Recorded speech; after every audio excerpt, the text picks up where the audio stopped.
ਵਾਹਿਗੁਰੂ ਜੀ ਕਾ ਖਾਲਸਾ ਵਾਹਿਗੁਰੂ ਜੀ ਕੀ ਫਤਿਹ। अस्सलाम वालेकुम आदाब अर्ज़ मैं ਤੁਹਾਡੀ ਹੋਸਟ ਨੀਲਮ ਕੌਰ ਤੇ ਮੈਂ ਟੀਵੀ ਫੋਰ ਦੇ ਸਾਰੇ ਦਰਸ਼ਕਾਂ ਤੇ ਸਰੋਤਿਆਂ ਨੂੰ ਜੀ ਆਇਆਂ ਕਹਿੰਦੀ ਆ ਪ੍ਰੋਗਰਾਮ ਸੱਚੋ ਸੱਚ ਵਿੱਚ ਹੈ ਜਿਹੜੇ ਇਸ ਪ੍ਰੋਗਰਾਮ ਨਾਲ ਦੇਸ਼ਾਂ ਵਿਦੇਸ਼ਾਂ ਤੋਂ ਜੁੜ ਚੁੱਕੇ ਨੇ। ਖਾਲਸਾ ਅਫੇਅਰ ਸੈਂਟਰ ਦੇ ਸੰਚਾਲਕ ਡਾਕਟਰ ਅਮਰਜੀਤ ਸਿੰਘ ਸਟੂਡੀਓ 'ਚ ਮੇਰਾ ਸ਼ਾਮਲ ਨੇ। ਉਹਨਾਂ ਨਾਲ ਗੱਲਬਾਤ ਕਰਕੇ ਅਧਿਆਇਮ ਸ਼ੁਰੂ ਪਰ ਉਹਨਾਂ ਤੋਂ ਉਹਨਾਂ ਦਾ ਤਜ਼ੀਆ ਜਾਣਦੇ ਹਾਂ। ਜੀ ਡਾਕਟਰ ਸਾਹਿਬ ਵਾਹਿਗੁਰੂ ਜੀ ਕਾ ਖਾਲਸਾ ਵਾਹਿਗੁਰੂ ਜੀ ਕੀ ਫਤਿਹ। हाँ जी नीलम कौर जी ਤੁਹਾਨੂੰ ਵੀ ਤੇ ਦੁਨੀਆ ਭਰ 'ਚ ਬੈਠੇ ਸਾਡੇ ਬਹੁਤ ਹੀ ਪਿਆਰੇ ਸੋਹਣੇ ਸਿਆਣੇ ਟੀਵੀ 84 ਦੇ ਦਰਸ਼ਕਾਂ ਨੂੰ ਵੀ ਵਾਹਿਗੁਰੂ ਜੀ ਕਾ ਖਾਲਸਾ ਵਾਹਿਗੁਰੂ ਜੀ ਕੀ ਫਤਿਹ। ਸਾਡੇ ਬਹੁਤ ਹੀ ਪਿਆਰੇ ਮੁਸਲਮਾਨ ਭੈਣਾਂ ਭਰਾਵਾਂ ਨੂੰ ਅਸਲਾਮ ਅਲੈਕਮ। ਗੰਗਾ ਜਮਨੀ ਤਹਿਜ਼ੀਬ ਦੇ ਹਿੰਦੂ ਤਵੀਆਂ ਨੂੰ ਨਮੋ ਨਮੇ। ਜੀ ਡਾਕਟਰ ਸਾਹਿਬ ਜੀ ਆਇਆਂ ਨੂੰ ਪ੍ਰੋਗਰਾਮ ਸੱਚੋ ਸੱਚ ਵਿੱਚ ਬਹੁਤ ਸ਼ੁਕਰੀਆ। ਜੀ ਡਾਕਟਰ ਸਾਹਿਬ ਅੱਜ 25 ਜੂਨ 2024 11 ਹਾੜ ਨਾਨਕਸ਼ਾਹੀ ਸੰਮਤ 556 ਦਾ ਦਿਨ ਹੈ ਤੇ ਡਾਕਟਰ ਸਾਹਿਬ ਪ੍ਰੋਗਰਾਮ ਸ਼ੁਰੂ ਕਰਨ ਤੋਂ ਪਹਿਲਾਂ ਅਸੀਂ ਪ੍ਰਦਰਸ਼ਕਾਂ ਤੇ ਸਰੋਤਿਆਂ ਨੂੰ ਹਮੇਸ਼ਾ ਤਰ੍ਹਾਂ ਦੱਸੀ ਵਿਊਅਰਸ ਜੇ ਤੁਸੀਂ ਹੱਕ ਸੱਚ ਇਨਸਾਫ ਤੇ ਪੈਰਾ ਦਿੰਦਾ ਇੱਕੋ ਇੱਕ ਚੈਨਲ ਟੀਵੀ ਦੀ ਫੋਨ ਨੂੰ ਦੇਖਣਾ ਚਾਹੁੰਦੇ ਹੋ ਤਾਂ ਤੁਸੀਂ ਦੇਖ ਸਕਦੇ ਸਪੈਕਟਰਮ ਕੇਬਲ ਆਰਸ਼ਨ ਕੇਬਲ ਬਰਮਕੰਡਾ roku ਜਾਦੂ ਬਾਕਸ ਸ਼ਾਵਾ ਫੇਸਬੁੱਕ ਟੀਵੀ ਦੀ ਫੋਰ ਦੀ ਐਪ ਰਾਹੀਂ online streaming and IP box ਤੇ ਤੁਸੀਂ ਟੀਵੀ ਦੀ ਫੋਨ ਨੂੰ ਦੇਖ ਸਕਦੇ ਹੋ। ਵਿਊਅਰਸ ਜੇ ਤੁਸੀਂ ਟੀਵੀ 84 ਨਾਲ ਜਾਂ ਪ੍ਰੋਗਰਾਮ ਸੱਚੋ ਸੱਚ ਨਾਲ ਫੇਸਬੁੱਕ ਰਾਹੀਂ ਜੁੜੇ ਹੋ ਤਾਂ ਵੱਧ ਲਾਈਕ ਕਰੋ ਤੇ ਸ਼ੇਅਰ ਕਰੋ ਅਤੇ ਨਾਲ ਹੀ YouTube ਤੇ ਸਬਸਕ੍ਰਾਈਬ ਵੀ ਕਰੋ। ਇਹ ਵੀ ਦੱਸ ਕਿ ਤੁਸੀਂ ਟੀਵੀ 84 ਦੀ ਐਪ ਨੂੰ ਐਂਡਰੋਇਡ ਐਂਡ ਐਪਲ ਤੋਂ ਡਾਊਨਲੋਡ ਕਰਕੇ ਜੋ ਟੀਵੀ 84 ਦੀ ਲਾਈਵ ਸਟ੍ਰੀਮ ਹੈ ਇਸ ਨੂੰ ਤੁਸੀਂ 24 ਆਵਰਸ ਦੇਖ ਸਕਦੇ ਹੋ। ਸੋ ਵਿਊਅਰਸ ਪ੍ਰੋਗਰਾਮ ਦੀ ਸ਼ੁਰੂਆਤ ਕਰਨ ਜਾ ਰਹੇ ਹਾਂ ਅੱਜ ਦੀ ਸਪਾਂਸਰਸ਼ਿਪ ਦੇ ਬਾਰੇ ਨਾਲ। ਕਿ ਅੱਜ ਦੇ ਪ੍ਰੋਗਰਾਮ ਸੱਚੋ ਸੱਚ ਨੂੰ ਸਪਾਂਸਰ ਕੀਤਾ ਗਿਆ ਹੈ ਟੋਰਾਂਟੋ ਤੋਂ ਸਰਦਾਰ ਸਤਨਾਮ ਸਿੰਘ ਜੋਰਾ ਵੱਲੋਂ। ਸੋ ਇਹਨਾਂ ਨੇ ਟੀਵੀ 84 ਦੀ ਚੜ੍ਹਦੀ ਕਲਾ ਲਈ ਬੇਨਤੀ ਕੀਤੀ ਹੈ ਔਰ ਸਪੋਰਟ ਕਰਨ ਲਈ ਕਿਹਾ ਹੈ ਕਿਉਂਕਿ ਟੀਵੀ 84 ਬਹੁਤ ਹੀ ਵਧੀਆ ਕੰਮ ਕਰ ਰਿਹਾ। ਸੋ ਅੱਜ ਦੀ ਸਪਾਂਸਰਸ਼ਿਪ ਲਈ ਅਸੀਂ ਸਰਦਾਰ ਸਤਨਾਮ ਸਿੰਘ ਜੋਰਾ ਦਾ ਤਹਿ ਦਿਲ ਤੋਂ ਧੰਨਵਾਦ ਕਰਦੇ ਹਾਂ। ਤੁਹਾਨੂੰ ਵੀ ਅਪੀਲ ਤੇ ਬੇਨਤੀ ਕਰਦੇ ਹਾਂ ਕਿ ਤੁਸੀਂ ਪ੍ਰੋਗਰਾਮ ਸੱਚੋ ਸੱਚ ਨੂੰ ਵੱਧ ਤੋਂ ਵੱਧ ਸਪਾਂਸਰ ਕਰੋ। ਸਪਾਂਸਰਸ਼ਿਪ ਲਈ ਤੁਸੀਂ ਸਾਨੂੰ ਕਾਲ ਕਰ ਸਕਦੇ ਸਾਡੇ ਫੋਨ ਨੰਬਰ ਤੇ 5166191984 ਸਿਮ ਨੰਬਰ ਤੇ WhatsApp ਕਰ ਸਕਦੇ ਹੋ। ਤੁਸੀਂ ਸਾਨੂੰ ਈਮੇਲ ਵੀ ਕਰ ਸਕਦੇ ਹੋ info@tv4.tv ਤੇ। ਸੋ ਵਿਊਅਰਸ ਪਹਿਲੇ ਸੈਗਮੈਂਟ ਦੇ ਵਿੱਚ ਆਪਾਂ ਗੱਲਬਾਤ ਕਰਨ ਜਾ ਰਹੇ ਹਾਂ ਕਿ ਸ਼੍ਰੋਮਣੀ ਅਕਾਲੀ ਦਲ ਸਾਬਕ ਕੰਟੀਨੈਂਟ ਜਾਨੀ ਕਿ ਬ੍ਰਿਟਿਸ਼ ਇੰਡੀਆ ਦੀ ਲਗਭਗ 104 ਸਾਲ ਪੁਰਾਣੀ ਪਾਰਟੀ ਹੈ। ਇਸ ਨੂੰ ਸਭ ਤੋਂ ਪੁਰਾਣੀ ਦੇਸੀ ਪਾਰਟੀ ਮੰਨਿਆ ਜਾਂਦਾ ਹੈ ਔਰ ਕਿਉਂਕਿ ਕਾਂਗਰਸ ਪਾਰਟੀ ਇੱਕ ਗੋਰੇ ਸਰੋਂ ਰੋਜ਼ ਨੇ ਖੜੀ ਕੀਤੀ ਸੀ। ਸੋ ਅਕਾਲੀ ਦਲ ਦਾ ਸ਼ਾਨਦਾਰ ਇਤਿਹਾਸ ਹੈ ਔਰ ਅਕਾਲੀ ਲਹਿਰ ਨੇ ਬ੍ਰਿਟਿਸ਼ ਸਾਮਰਾਜ ਨੂੰ ਝੁਕਣ ਤੇ ਮਜਬੂਰ ਕੀਤਾ ਅਤੇ ਇਸ ਨੂੰ ਸ਼੍ਰੋਮਣੀ ਗੁਰਦੁਆਰਾ ਪ੍ਰਬੰਧਕ ਕਮੇਟੀ ਦਾ ਜਨਮ ਹੋਇਆ। ਸੋ ਭਾਰਤ ਦੀ ਆਜ਼ਾਦੀ ਲਹਿਰ ਵਿੱਚ ਅਕਾਲੀ ਦਲ ਭਰਪੂਰ ਉਸਨੇ ਜਿਹੜਾ ਹਿੱਸਾ ਹੈ ਉਹ ਪਾਇਆ ਔਰ ਇਹ ਜਿਹੜੀ ਵੱਖਰੀ ਜਿਹੜੀ ਕਹਿੰਦੇ ਕਹਾਣੀ ਹੈ 1947 ਵਿੱਚ ਅਕਾਲੀ ਦਲ ਨੇ ਖਾਲਿਸਤਾਨ ਦੀ ਵਜ਼ਾਰਤ ਕਰਨ ਦੀ ਥਾਂ ਕਾਂਗਰਸ ਦੀ ਪੂਛ ਫੜੀ ਅਤੇ ਅਸੀਂ ਫਰੰਗੀ ਦੀ ਗੁਲਾਮੀ ਚੋਂ ਨਿਕਲ ਕੇ ਹਿੰਦੂਆਂ ਗੁਲਾਮੀ ਵਿੱਚ ਆ ਫਸੇ ਔਰ ਅਕਾਲੀਆਂ ਨੇ ਪੰਜਾਬੀ ਜ਼ੁਬਾਨ ਤੇ ਆਧਾਰਿਤ ਪੰਜਾਬੀ ਸੂਬਾ ਬਣਾਇਆ। ਐਮਰਜੈਂਸੀ ਖਿਲਾਫ ਮੋਰਚਾ ਲਾਇਆ ਪਰ ਅਫਸੋਸ ਬਾਦਲ ਦਲ ਦੀ ਅਕਾਲੀ ਦਲ ਤੇ ਅਜ਼ਾਰੇਦਾਰੀ ਨੇ ਅਕਾਲੀ ਦਲ ਨੂੰ ਅਰਸ਼ ਤੋਂ ਫਰਸ਼ ਤੇ ਲੈ ਆਂਦਾ। ਸੋ ਹੁਣ ਸਿੱਧੇ ਤੌਰ ਤੇ ਜਿਹੜਾ ਹਾਰਿਆ ਹੋਇਆ ਅਕਾਲੀ ਦਲ ਦੁਫਾੜ ਹੋ ਗਿਆ ਔਰ ਵੇਖਣਾ ਇਹ ਹੈ ਕਿ ਅਕਾਲੀ ਦਲ ਸਰਵਾਈਵ ਕਰੇਗਾ ਜਾਂ 104 ਸਾਲ ਪੁਰਾਣੀ ਇਸ ਪੰਥਕ ਪਾਰਟੀ ਦੀ ਮੌਤ ਨਿਸ਼ਚਿਤ ਹੈ। ਸੋ ਇਸ ਬਾਰੇ ਆਪਾਂ ਗੱਲਬਾਤ ਕਰਨ ਜਾ ਰਹੇ ਹਾਂ। ਸੋ ਅਸੀਂ ਚਾਹਾਂਗੇ ਕਿ ਤੁਸੀਂ ਇਸੇ ਤਰ੍ਹਾਂ ਬੜੇ ਰਹਿਣਾ ਦੇਖਣ ਸੁਣ ਲਈ ਤੁਹਾਡਾ ਸਭ ਦਾ ਬਹੁਤ ਬਹੁਤ ਸ਼ੁਕਰੀਆ। ਜੀ ਡਾਕਟਰ ਸਾਹਿਬ ਕੀ ਵਿਚਾਰਾਂ ਨੇ? ਦੇਖੋ ਸਭ ਤੋਂ ਪਹਿਲਾਂ ਤਾਂ ਅੱਜ ਦੇ ਪ੍ਰੋਗਰਾਮ ਨੂੰ ਸਪਾਂਸਰ ਕਰਨ ਲਈ ਅਸੀਂ ਵੀਰ ਸਤਨਾਮ ਸਿੰਘ ਕੈਨੇਡਾ ਉਹਨਾਂ ਦਾ ਹਾਂਜੀ ਟੋਰਾਂਟੋ ਕੈਨੇਡਾ ਉਹਨਾਂ ਦਾ ਸ਼ੁਕਰੀਆ ਅਦਾ ਕਰਦੇ ਹਾਂ। ਸਾਡੀ ਹਾਲ ਵਿੱਚ ਟੋਰਾਂਟੋ ਫੇਰੀ ਵੇਲੇ ਜਿੱਥੇ ਕਿ ਅਸੀਂ ਬਰੈਂਪਟਨ ਸਿਟੀ ਹਾਲ ਦੇ ਵਿੱਚ ਸੈਮੀਨਾਰ ਨੂੰ ਸੰਬੋਧਨ ਕੀਤਾ ਜਾਂ ਸੈਮੀਨਾਰ ਦਾ ਹਿੱਸਾ ਬਣੇ ਔਰ ਗੁਰੂ ਨਾਨਕ ਮਿਸ਼ਨ ਗੁਰਦੁਆਰਾ ਸਾਹਿਬ ਵੱਲੋਂ ਨਗਰ ਕੀਰਤਨ ਸ਼ਮੂਲੀਅਤ ਕੀਤੀ। ਉਸ ਦੌਰਾਨ ਹੀ ਕੈਨੇਡਾ ਦੇ ਵੀਰਾਂ ਨਾਲ ਖੁੱਲ੍ਹ ਕੇ ਗੱਲਬਾਤ ਦਾ ਮੌਕਾ ਮਿਲਿਆ ਜਿਹੜਾ ਸਾਡਾ ਸਪੋਰਟ ਬੇਸ ਹੈ ਕਿਉਂਕਿ ਅਸੀਂ ਇਹ ਐਕਸਪੈਕਟ ਵੀ ਕਰਦੇ ਸੀ ਜਾਂ ਕਰਦੇ ਹਾਂ ਕਿ ਅਮਰੀਕਾ ਤੋਂ ਬਾਅਦ ਜੇ ਸਾਡਾ ਕੋਈ ਸਪੋਰਟ ਬੇਸ ਹੈ ਜਾਂ ਜਿੱਥੋਂ ਫਾਈਨੈਂਸ਼ੀਅਲ ਹੈਲਪ ਦੇ ਨਾਲ ਟੀਵੀ 84 ਦੀ ਸਰਵਾਈਵਲ ਸੰਭਵ ਹੋਈ ਹੈ ਖਾਸ ਤੌਰ 'ਤੇ ਪਿਛਲੇ ਵਰ੍ਹੇ ਦੇ ਦੌਰਾਨ ਜਦੋਂ ਕਿ ਟੋਰਾਂਟੋ ਦੇ ਵਿੱਚ ਵੀ ਔਰ ਸਰੀ ਦੇ ਵਿੱਚ ਵੀ ਫੰਡ ਰੇਜ਼ਿੰਗ ਹੋਏ।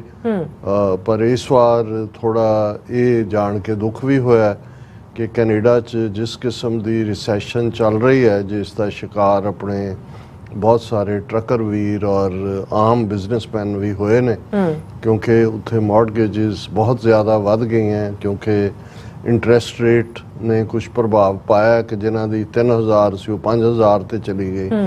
ਸੋ ਇਸ ਲਈ ਬਹੁਤ ਸਾਰਿਆਂ ਨੇ ਇਸ ਵਾਰ ਆਲਮੋਸਟ ਹੱਥ ਖੜੇ ਹੀ ਕੀਤੇ, ਲੇਕਿਨ ਇਹਦੇ ਬਾਵਜੂਦ ਜਿਨ੍ਹਾਂ ਨੇ ਜਿਹੜੇ ਸਾਡੇ ਨਾਲ ਜੁੜੇ ਹੋਏ ਨੇ, ਕਿਉਂਕਿ ਸ਼ਿਕਾਇਤ ਜਾਂ ਸ਼ਿਕਵਾ ਨਹੀਂ ਹੈ, ਗਲਾ ਨਹੀਂ ਹੈ, ਲੇਕਿਨ ਅਸੀਂ ਇਹ ਵੀ ਮਹਿਸੂਸ ਕਰਦੇ ਹਾਂ ਕਿ ਜਿਨ੍ਹਾਂ ਹਾਲਾਤਾਂ 'ਚੋਂ ਅਸੀਂ ਗੁਜ਼ਰ ਰਹੇ ਹਾਂ, ਜੇ ਇਸ ਪੀਰੀਅਡ 'ਚ 12 ਸਾਲ ਦੀ ਲਗਭਗ ਸਟੈਂਡਿੰਗ ਤੋਂ ਬਾਅਦ ਪਿੱਛੇ ਸਟੈਪ ਲੈਣ ਦਾ ਤਾਂ ਕੋਈ ਹੈ ਨਹੀਂ, ਲੇਕਿਨ ਸਾਡੇ ਲਈ ਜਿਹੜਾ ਡੇ ਟੂ ਡੇ ਐਕਟੀਵਿਟੀ ਨੂੰ ਰਨ ਕਰਨਾ ਕਾਫੀ ਔਖਾ ਹੋ ਰਿਹਾ। ਅਸੀਂ ਉਹਨਾਂ ਸਾਰੇ ਹੀ ਪ੍ਰਗਟ ਤੇ ਗੁਪਤ ਆਪਣੇ ਵੀਰਾਂ ਭੈਣਾਂ ਦਾ ਸ਼ੁਕਰੀਆ ਅਦਾ ਕਰਦੇ ਹਾਂ ਜਿਹੜੇ ਇਸ ਭੀੜ ਨੂੰ ਸਮਝਦੇ ਨੇ, ਉਹ ਆਊਟ ਆਫ ਦਾ ਵੇ ਜਾ ਕੇ ਵੀ ਮਦਦ ਕਰ ਰਹੇ ਨੇ, ਕਰਨ ਦੀ ਕੋਸ਼ਿਸ਼ ਕਰਦੇ ਨੇ। ਪਰ ਅਸੀਂ ਸਮਝਦੇ ਹਾਂ ਕਿ ਇੱਕ ਬਿਗ ਬਜਟ ਹੁਣ ਜਾਂ ਤਾਂ ਇਹ ਠੀਕ ਹੈ ਕਿ ਭਾਈ ਜਦੋਂ ਕਿਸੇ ਦਾ ਭਾਰ ਜ਼ਿਆਦਾ ਹੋਏ ਤਾਂ ਕੋਈ ਕਿਸੇ ਨੂੰ ਕਹਿੰਦਾ ਕਿ ਜੀ ਭਾਰ ਘਟਾਓ, ਹੁਣ ਅਸੀਂ ਇਹ ਤਾਂ ਕਹਿ ਨਹੀਂ ਸਕਦੇ ਕਿ ਭਾਈ ਕਿਉਂਕਿ ਜਿਸ ਮਿਨੀਮਮ ਰਿਸੋਰਸ ਔਰ ਬਜਟ ਦੇ ਨਾਲ ਅਸੀਂ ਰਨ ਕਰ ਰਹੇ ਹਾਂ, ਇਸ ਤੋਂ ਬਿਯੋਂਡ ਤਾਂ ਫਿਰ ਸਾਡੇ ਲਈ ਕੋਈ ਹੋਰ ਬਹੁਤੀ ਚੋਇਸ ਬਚਦੀ ਨਹੀਂ ਹੈ। ਹਾਲਾਂਕਿ ਅਸੀਂ ਇਨਰ ਸਰਕਲ ਦੇ ਵਿੱਚ ਇਹ ਦੇਖ ਰਹੇ ਹਾਂ ਵੀ ਕਿਵੇਂ ਕੁਝ ਪਾਰਟ ਨੂੰ ਸਾਨੂੰ ਜੇ ਕੱਟ ਆਫ ਵੀ ਕਰਨਾ ਪੈਂਦਾ ਹੈ, ਪਰ ਇਸ ਦਾ ਇੰਪੈਕਟ ਬਹੁਤਾ ਠੀਕ ਨਹੀਂ ਹੋਏਗਾ ਜਦੋਂ ਅਸੀਂ ਦੁਸ਼ਮਣ ਦੇ ਨਾਲ ਇਸ ਵੇਲੇ ਜਿਹੜੀ ਫੈਸਲਾਕੁਨ ਜੰਗ ਦੇ ਉੱਤੇ ਆ ਕੇ ਖਲੋ ਗਏ।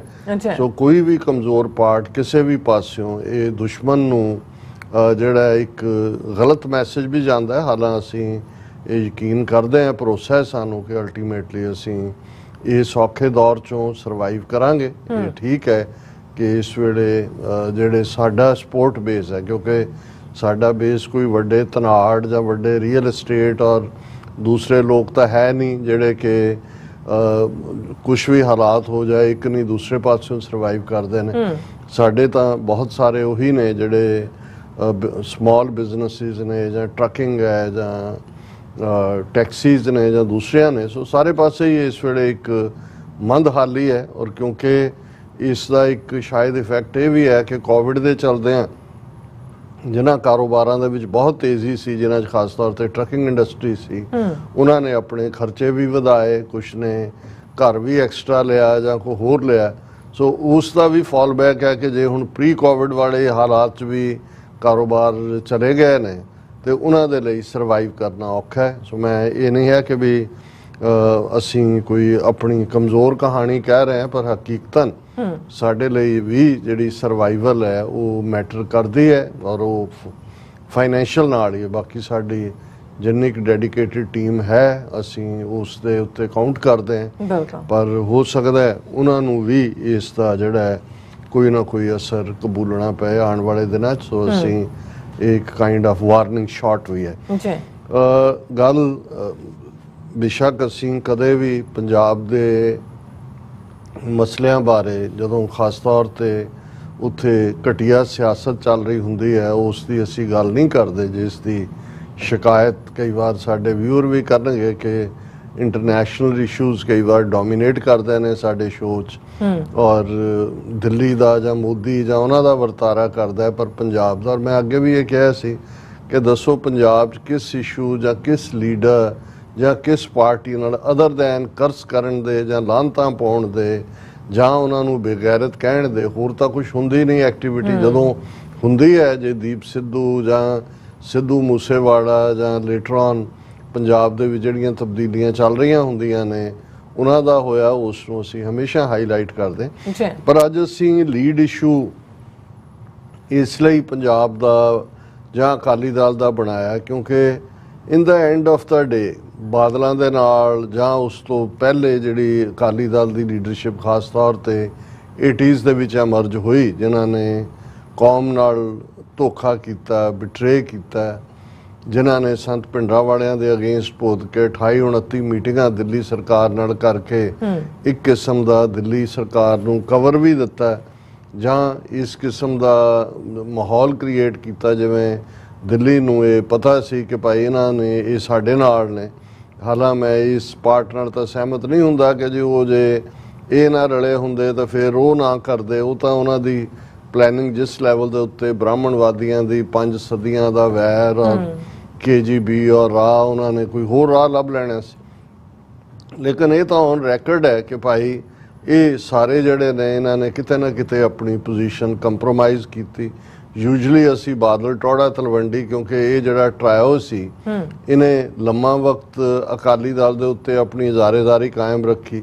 ਹੁਣ ਇਹਨਾਂ ਚੋਂ ਤਿੰਨੋਂ ਹੀ ਜਾ ਚੁੱਕੇ ਨੇ, ਪਰ ਜਿਸ ਲੈਵਲ ਤੱਕ ਬਾਦਲ ਟੋੜਾ ਤਲਵੰਡੀ ਅਕਾਲੀ ਦਲ ਨੂੰ ਜਿਸ ਨਿਵਾਣ ਪੱਧਰ ਤੱਕ ਲੈ ਕੇ ਆਏ ਜੀ, ਉਸ ਤੋਂ ਬਾਅਦ ਇਹ ਤਿੰਨੋਂ ਹੀ ਤੁਰ ਗਏ। ਤੇ ਅਕਾਲੀ ਦਲ ਦਾ ਹਾਲ ਇਹ ਹੈ ਜੋ ਅਸੀਂ ਪਿਛਲੀਆਂ ਅਸੈਂਬਲੀ ਚੋਣਾਂ ਵੇਲੇ ਦੇਖਿਆ ਕਿ ਸਿਰਫ 3 ਸੀਟਾਂ ਤੇ ਸਿਮਟ ਕੇ ਰਹਿ ਗਈ। ਉਸ ਤੋਂ ਪਹਿਲੀਆਂ ਅਸੈਂਬਲੀ ਚੋਣਾਂ 'ਚ 15 ਸੀਟਾਂ ਸੀ। ਉਸ ਤੋਂ ਪਹਿਲਾਂ ਇਹੀ ਅਕਾਲੀ ਦਲ ਜਿਸ ਦਾ ਮੁੱਖ ਮੰਤਰੀ ਪ੍ਰਕਾਸ਼ ਸਿੰਘ ਬਾਦਲ 5 ਵਾਰ ਮੁੱਖ ਮੰਤਰੀ ਬਣਿਆ, ਯਾਨੀ ਅਕਾਲੀ ਦਲ ਕੋਲ ਪਾਵਰ 1966 'ਚ ਪੰਜਾਬੀ ਸੂਬਾ ਬਣਨ ਤੋਂ ਬਾਅਦ 5 ਵਾਰ ਤਾਂ ਬਾਦਲ ਹੀ ਬਣਿਆ। ਉਸ ਤੋਂ ਇਲਾਵਾ ਅਸੀਂ ਦੇਖਦੇ ਹਾਂ ਜਸਟਿਸ ਗੁਰਨਾਮ ਸਿੰਘ 2 ਵਾਰ ਜਿਹੜਾ ਹੈ ਉਹ ਚੀਫ ਮਿਨਿਸਟਰ ਬਣਿਆ, ਲਛਮਣ ਸਿੰਘ ਗਿੱਲ ਜਿਹੜਾ ਅਕਾਲੀਆਂ 'ਚੋਂ ਹੀ ਟੁੱਟ ਕੇ ਗਿਆ ਸੀ। ਸੋ ਇਹ ਜਿਹੜਾ ਨਿਵਾਣ ਹੈ ਕੱਲਾ ਇਸ ਲੈਵਲ ਤੇ ਹੀ ਨਹੀਂ ਕਿ ਅਕਾਲੀ ਦਲ ਨੇ ਆਪਣਾ ਪੰਥਕ ਏਜੰਡਾ ਛੱਡਿਆ। 1997 'ਚ ਮੋਗਾ ਜਿੱਤਵਾਲ 'ਚ ਉਹਨਾਂ ਨੇ ਆਪਣੇ ਆਪ ਨੂੰ ਪੰਜਾਬੀ ਪਾਰਟੀ ਐਲਾਨਿਆ, ਗੈਰ ਸਿੱਖਾਂ ਲਈ ਦਰਵਾਜ਼ੇ ਖੋਲ੍ਹੇ। ਔਰ ਬਾਦਲ ਸਰਕਾਰ ਦੇ ਵੇਲੇ ਕਿਵੇਂ ਜਿਹੜੇ ਨੌਜਵਾਨਾਂ ਨੂੰ ਮਾਰਨ ਵਾਲੇ ਸੀ ਉਹ ਇਜ਼ਹਾਰ ਆਲਮ ਹੋਏ, ਸੁਮੇਧ ਸੈਣੀ ਹੋਏ, ਜੋ ਸਾਰੀ ਗੰਦੀ ਕਲਾਸ ਡਰਟੀ ਪੁਲਿਸ ਆਫੀਸਰਸ, ਮਰਡਰਰਸ, ਉਹਨਾਂ ਨੂੰ ਉੱਚ ਅਹੁਦਿਆਂ ਤੇ ਤਾਇਨਾਤ ਕੀਤਾ। ਇਹ ਸਾਰਾ ਪਾਰਟ ਤਾਂ ਚੱਲ ਹੀ ਰਿਹਾ ਸੀ, ਪਰ ਪੰਥਕ ਸਿਆਸਤ ਤੋਂ ਅਕਾਲੀ ਦਲ ਨੂੰ ਲਾਂਭੇ ਲਿਜਾ ਕੇ ਫਿਰ ਕਿਵੇਂ ਵਿਦਨ ਅਕਾਲੀ ਦਲ ਜਮਹੂਰੀਅਤ ਦਾ ਅੰਤ ਕੀਤਾ। ਕਿਉਂਕਿ ਅਕਾਲੀ ਦਲ ਕੋਈ ਵੱਡੇ ਸਰਮਾਏਦਾਰਾਂ ਜਾਂ ਜਗੀਰਦਾਰਾਂ ਜਾਂ ਰਜਵਾੜਿਆਂ ਦੀ ਪਾਰਟੀ ਨਹੀਂ ਸੀ। ਜਦੋਂ ਅਸੀਂ 1920 'ਚ ਅਕਾਲੀ ਦਲ ਦੇ ਜਨਮ ਦੀ ਗੱਲ ਕਰਦੇ ਹਾਂ ਤੇ ਫਿਰ ਇਹ ਸਧਾਰਨ ਕਿਰਤੀ ਗੁਰਸਿੱਖ, ਖਾਸ ਤੌਰ ਤੇ ਪੰਜਾਬ ਦੀ ਕਿਰਤੀ ਕਿਰਸਾਣੀ ਜਾਂ ਜਿਹੜਾ ਮੱਧ ਵਰਗ ਦਾ ਜਾਂ ਆਮ ਸ਼ਹਿਰੀ ਸਿੱਖ ਜਿਹੜਾ ਪੰਥ ਨਾਲ ਜੁੜਿਆ ਹੋਇਆ, ਜਿਸ ਦੇ ਅੰਦਰ ਕੌਮ ਦੇ ਲਈ ਪੰਥ ਦਾ ਦਰਦ ਸੀ, ਇੱਥੋਂ ਸ਼ੁਰੂਆਤ ਹੁੰਦੀ ਹੈ। ਗੁਰਦੁਆਰਾ ਸੁਧਾਰ ਲਹਿਰ ਜਿਹਨੂੰ ਕਿਹਾ ਜਾਂਦਾ ਹੈ, ਐਪਰੋਪ੍ਰੀਏਟ ਮੋਰ ਅਕਾਲੀ ਲਹਿਰ ਹੋਏਗੀ। ਉਹਨੇ ਉਹ ਇਤਿਹਾਸ ਸਿਰਜਿਆ ਕਿ ਕਿਵੇਂ। ਔਰ ਜਦੋਂ ਤੁਸੀਂ ਇਹ ਕਿਹਾ ਕਿ 104 ਸਾਲ ਪੁਰਾਣੀ ਔਰ ਸਬ ਕੰਟੀਨੈਂਟ ਦੀ ਸਭ ਤੋਂ ਪੁਰਾਣੀ ਪਾਰਟੀ, ਕਿਉਂਕਿ ਜਦੋਂ ਅਸੀਂ ਸਬ ਕੰਟੀਨੈਂਟ ਕਹਿੰਦੇ ਹਾਂ, ਕਿਉਂਕਿ ਭਾਰਤ ਕਿਹਾ ਤਾਂ ਇਹ ਤਾਂ ਇੱਕ ਜਿਹੜਾ ਆਰਟੀਫਿਸ਼ੀਅਲ ਐਡਮਿਨਿਸਟ੍ਰੇਟਿਵ ਨਾਂ ਹੈ ਜਿਹੜਾ ਅੰਗਰੇਜ਼ਾਂ ਨੇ ਦਿੱਤਾ। ਅਦਰਵਾਈਜ਼ ਤਾਂ ਸਬ ਕੰਟੀਨੈਂਟ ਹੈ, ਉਪ ਮਹਾਦੀਪ ਹੈ। ਉਹਨੂੰ ਮੈਂ ਭਾਰਤੀ ਉਪ ਮਹਾਦੀਪ ਵੀ ਨਹੀਂ ਕਹਿੰਦਾ, ਕੱਲਾ ਸਬ ਕੰਟੀਨੈਂਟ ਕਹਿੰਦਾ। ਹੁਣ ਉਸ ਦੇ ਵਿੱਚ ਪਾਕਿਸਤਾਨ ਵੀ ਆ ਜਾਂਦਾ ਹੈ, ਬੰਗਲਾਦੇਸ਼ ਵੀ ਆ ਜਾਂਦਾ ਹੈ, ਟੂ ਸਮ ਐਕਸਟੈਂਟ ਤੁਸੀਂ ਸ੍ਰੀਲੰਕਾ ਨੂੰ ਵੀ ਇਨਕਲੂਡ ਕਰ ਸਕਦੇ ਹੋ। ਹੁਣ ਪੰਜਾਬ ਜਿਹੜਾ ਉਹ ਸਭ ਤੋਂ ਘੱਟ ਸਮਾਂ ਬ੍ਰਿਟਿਸ਼ ਰੂਲ ਦੇ ਥੱਲੇ ਰਿਹਾ, ਕਿਉਂਕਿ 1849 ਤੱਕ ਪੰਜਾਬ ਮਹਾਰਾਜਾ ਰਣਜੀਤ ਸਿੰਘ ਨੇ ਜਿਸ ਨੂੰ ਜਿਸ ਲੈਵਲ ਤੱਕ ਪਹੁੰਚਾਇਆ, ਉਹ ਬੇਸ਼ੱਕ ਉਹਨਾਂ ਦੀ 1839 'ਚ ਮੌਤ ਹੁੰਦੀ ਹੈ, ਪਰ ਅਗਲੇ 10 ਸਾਲ ਇਹਦੇ ਬਾਵਜੂਦ ਕਿ ਅੰਗਰੇਜ਼ੀ ਸਾਜ਼ਿਸ਼ਾਂ ਨੇ ਕਿਵੇਂ ਉਹ ਡੋਗਰੇ ਹੋਣ, ਸੰਧਾਵਾਲੀਏ ਹੋਣ, ਇੰਨਰ ਮਿਸਰ ਹੋਣ, ਇਹਨਾਂ ਸਾਰਿਆਂ ਨੇ ਕਿਵੇਂ ਖੇ ਖਰਾਬਾ ਕੀਤਾ ਔਰ ਕਿਵੇਂ ਲਾਹੌਰ ਦਰਬਾਰ ਦਾ ਸਰਕਾਰੇ ਖਾਲਸਾ ਜੀ ਉਹਦਾ ਅੰਤ ਹੋਇਆ, ਇੱਕ ਵੱਖਰੀ ਕਹਾਣੀ ਹੈ। ਪਰ ਇਹਦੇ 'ਚ ਕੋਈ ਸ਼ੱਕ ਨਹੀਂ ਹੈ ਕਿ 1849 'ਚ ਪੰਜਾਬ ਅੰਗਰੇਜ਼ਾਂ ਦੇ ਪੇਟੇ ਪੈਂਦਾ ਹੈ ਔਰ 1947 ਦੇ ਵਿੱਚ ਬ੍ਰਿਟਿਸ਼ ਉੱਥੋਂ ਜਾਂਦੇ ਨੇ। 98 ਸਾਲ ਸਿਰਫ ਪੰਜਾਬ ਅੰਗਰੇਜ਼ਾਂ ਦੇ ਥੱਲੇ ਰਿਹਾ, ਜਦੋਂ ਕਿ ਰੈਸਟ ਆਫ ਇੰਡੀਆ, ਖਾਸ ਤੌਰ ਤੇ ਜਦੋਂ ਅਸੀਂ ਉਸ ਵੇਲੇ ਦੀ ਪਲਾਸੀ ਦੀ ਲੜਾਈ ਦੀ ਗੱਲ ਕਰਦੇ ਹਾਂ 1757 'ਚ, ਇਹ ਔਰ ਉਸ ਵੇਲੇ ਦਾ ਬੰਗਾਲ ਜਿਸ ਅੱਜ ਦਾ ਉੜੀਸਾ ਔਰ ਬਿਹਾਰ, ਇਹ ਸਭ ਸ਼ਾਮਲ ਹੈ, ਅੰਗਰੇਜ਼ਾਂ ਦੇ ਥੱਲੇ ਚਲਾ ਗਿਆ ਸੀ। ਸੋ ਆਲਮੋਸਟ 200 ਸਾਲ ਤੋਂ ਦੇ ਲਗਭਗ ਅੰਗਰੇਜ਼ਾਂ ਨੇ ਰੈਸਟ ਆਫ ਇੰਡੀਆ ਦੇ ਉੱਤੇ ਰਾਜ ਕੀਤਾ, ਪੰਜਾਬ ਦੇ ਉੱਤੇ ਸਿਰਫ 98 ਸਾਲ। ਔਰ ਇਹਨਾਂ 98 ਸਾਲਾਂ 'ਚ ਵੀ ਪੰਜਾਬ 'ਚ ਜਿਵੇਂ ਇਮੀਡੀਏਟ ਲਹਿਰ ਪਾਈ ਮਹਾਰਾਜ ਸਿੰਘ, ਜਿਨ੍ਹਾਂ ਨੇ ਸਿੱਖ ਰਾਜ ਵਾਪਸ ਲਿਆਉਣ ਵੱਲ ਸਟਰਗਲ ਕੀਤੀ। ਫਿਰ ਫਰੰਗੀਆਂ ਨੂੰ ਕੱਢਣ ਦੇ ਲਈ ਕੂਕਿਆਂ ਦੀ ਲਹਿਰ 1860 'ਚ। ਔਰ ਅੱਜ ਦਾ ਦਿਨ 25 ਜੂਨ 1885 ਦਾ ਮੈਂ ਦੇਖ ਰਿਹਾ ਸੀ ਕਿ ਮਹਾਰਾਜਾ ਦਲੀਪ ਸਿੰਘ ਜਿਹੜੇ ਅੰਗਰੇਜ਼ਾਂ ਤੋਂ ਬਾਜ਼ਾਨ ਹੋ ਚੁੱਕੇ ਸੀ, ਬਚਪਨ ਦੇ ਵਿੱਚ ਹੀ ਉਹਨਾਂ ਨੂੰ ਈਸਾਈ ਬਣਾ ਕੇ 13-14 ਸਾਲ ਦੀ ਉਮਰ 'ਚ ਉਹ ਲੈ ਗਏ ਸੀ ਯੂਕੇ। 2-3 ਸਾਲ ਉਹਨਾਂ ਨੂੰ ਯੂਪੀ 'ਚ ਰੱਖਿਆ ਗਿਆ, 11 ਸਾਲ ਦੀ ਉਮਰ 'ਚ ਲਾਹੌਰ ਤੋਂ ਕੱਢਿਆ ਗਿਆ। ਉਹਨਾਂ ਨੇ ਅੱਜ ਦੇ ਦਿਨ ਹੀ ਜਨੀਵਾ 'ਚੋਂ ਜਿਹੜਾ ਜਿੱਥੇ ਅੱਜ ਜਦੋਂ ਅਸੀਂ ਹਿਊਮਨ ਰਾਈਟਸ ਔਰ ਬਹੁਤ ਸਾਰੇ ਦੂਜੇ ਕੋਵੈਨੈਂਟ ਦੇ ਉੱਥੋਂ ਕਾਲ ਦਿੱਤੀ ਸੀ, ਕਿਉਂਕਿ ਉਹ ਛੱਡ ਕੇ ਯੂਕੇ, ਇੰਗਲੈਂਡ ਨੂੰ, ਫਰਾਂਸ ਆ ਗਏ ਸੀ, ਫਿਰ ਜਨੀਵਾ ਆਏ ਔਰ ਉਹਨਾਂ ਨੇ ਕਾਲ ਦਿੱਤੀ ਸੀ ਕਿ ਥਰੋ ਆਊਟ ਕਰੋ ਇਸ ਬ੍ਰਿਟਿਸ਼। ਹਾਲਾਂ ਉਹ ਇੱਕ ਜਿਵੇਂ ਹੁੰਦਾ ਕਿ ਵੀ ਬੰਦਾ ਕਿਸੇ ਮਦਦ ਦੀ ਤਲਾਸ਼ ਹੁੰਦਾ, ਉਹ ਰੂਸ ਤੱਕ ਵੀ ਪਹੁੰਚੇ ਬਾਅਦ ਦੇ ਵਿੱਚ ਕਿ ਰੂਸ ਦਾ ਜ਼ਾਰ ਮਦਦ ਕਰੇਗਾ। ਜਿਵੇਂ ਉਹਨਾਂ ਦਾ ਦਲੀਪ ਸਿੰਘ ਦਾ ਇੱਕ ਮਿੱਤਰ ਰਸ਼ੀਅਨ ਪੱਤਰਕਾਰ ਜਿਹਨੇ ਲਾਰਾ ਲਾਇਆ ਸੀ, ਪਰ ਉਹ ਅੰਗਰੇਜ਼ੀ ਏਜੰਟ ਨਾਲ ਹੀ ਚੜ੍ਹ ਗਿਆ, ਪਾਸਪੋਰਟ ਸਮੇਤ ਸਭ ਕੁਝ ਚੋਰੀ ਕਰ ਲਿਆ। ਜ਼ਾਰ ਨੇ ਵੀ ਮਿਲਣ ਦਾ ਮੌਕਾ ਨਹੀਂ ਦਿੱਤਾ ਔਰ ਹਾਲਾਤ ਬਦਲ ਗਏ ਸੀ। ਜਿਹੜਾ ਇੱਕ ਔਨ ਦਾ ਰੋਡ ਹੈ ਉਸ ਦੇ ਪਿੱਛੇ ਕੌਣ ਆ ਕੇ ਖਲੋਂਦਾ। ਸੋ ਇਹ ਇੱਕ ਚੈਪਟਰ ਆਪਣੇ ਆਪ ਦੇ ਵਿੱਚ ਦੁਖਦ ਹੈ, ਪਰ ਮੈਂ ਇਹ ਰਿਮਾਈਂਡ ਕਰਵਾਉਣਾ ਚਾਹੁੰਦਾ ਕਿ ਵੀ ਇਸ ਸਾਰੇ ਪੀਰੀਅਡ 'ਚ ਇਹਦੇ ਬਾਵਜੂਦ ਕਿ ਭਾਰਤ ਦੇ ਉੱਤੇ 100 ਸਾਲ ਤੋਂ ਜ਼ਿਆਦਾ ਅੰਗਰੇਜ਼ ਬੈਠੇ ਸੀ, ਕੋਈ ਰਿਬੈਲੀਅਨ ਨਹੀਂ ਹੁੰਦਾ। ਨਿੱਕੇ ਮੋਟੇ ਹੁੰਦੇ ਨੇ, ਕਿਤੇ ਨੀਲ ਦੀ ਖੇਤੀ, ਉਹ ਵੀ ਬਾਅਦ ਦੇ ਵਿੱਚ ਅਸੀਂ 20ਵੀਂ ਸਦੀ ਦੇ ਵਿੱਚ ਆ ਕੇ ਚੰਪਾਰਨ ਔਰ ਫਲਾਣਾ ਜਿਹਦਾ ਕ੍ਰੈਡਿਟ ਗਾਂਧੀ ਨੂੰ ਦਿੱਤਾ ਜਾਂਦਾ। ਪਰ ਤੁਸੀਂ ਉਸ ਦੌਰ 'ਚ ਦੇਖੋਗੇ ਕਿ ਜਿਹੜੀ ਈਵਨ ਰਿਬੈਲੀਅਨ ਜਾਂ ਅੰਗਰੇਜ਼ਾਂ ਨੂੰ ਚੈਲੰਜ ਕਰਨ ਦੀ ਇਫੈਕਟਿਵ ਲਾਈਨ ਵੀ ਸ਼ੁਰੂ ਹੁੰਦੀ ਹੈ, ਉਹ 1849 ਤੋਂ ਬਾਅਦ ਹੁੰਦੀ ਹੈ, ਭਾਈ ਮਹਾਰਾਜ ਸਿੰਘ। ਔਰ ਫਿਰ ਉਹਦਾ ਇੱਕ ਅਸਰ ਸੀ ਕਿ ਜਦੋਂ 1849 ਦੇ ਵਿੱਚ ਫਾਈਨਲ ਲੜਾਈ ਉਹ ਰਾਮਨਗਰ ਦੀ ਹੋਏ, ਗੁਜਰਾਤ ਦੀ ਲੜਾਈ ਹੋਏ, ਜਿਸ ਬਾਰੇ ਲਾਰਡ ਗੱਫ ਨੇ ਕਿਹਾ ਸੀ ਕਿ another Chillianwala will rout out the entire British empire from the face of India.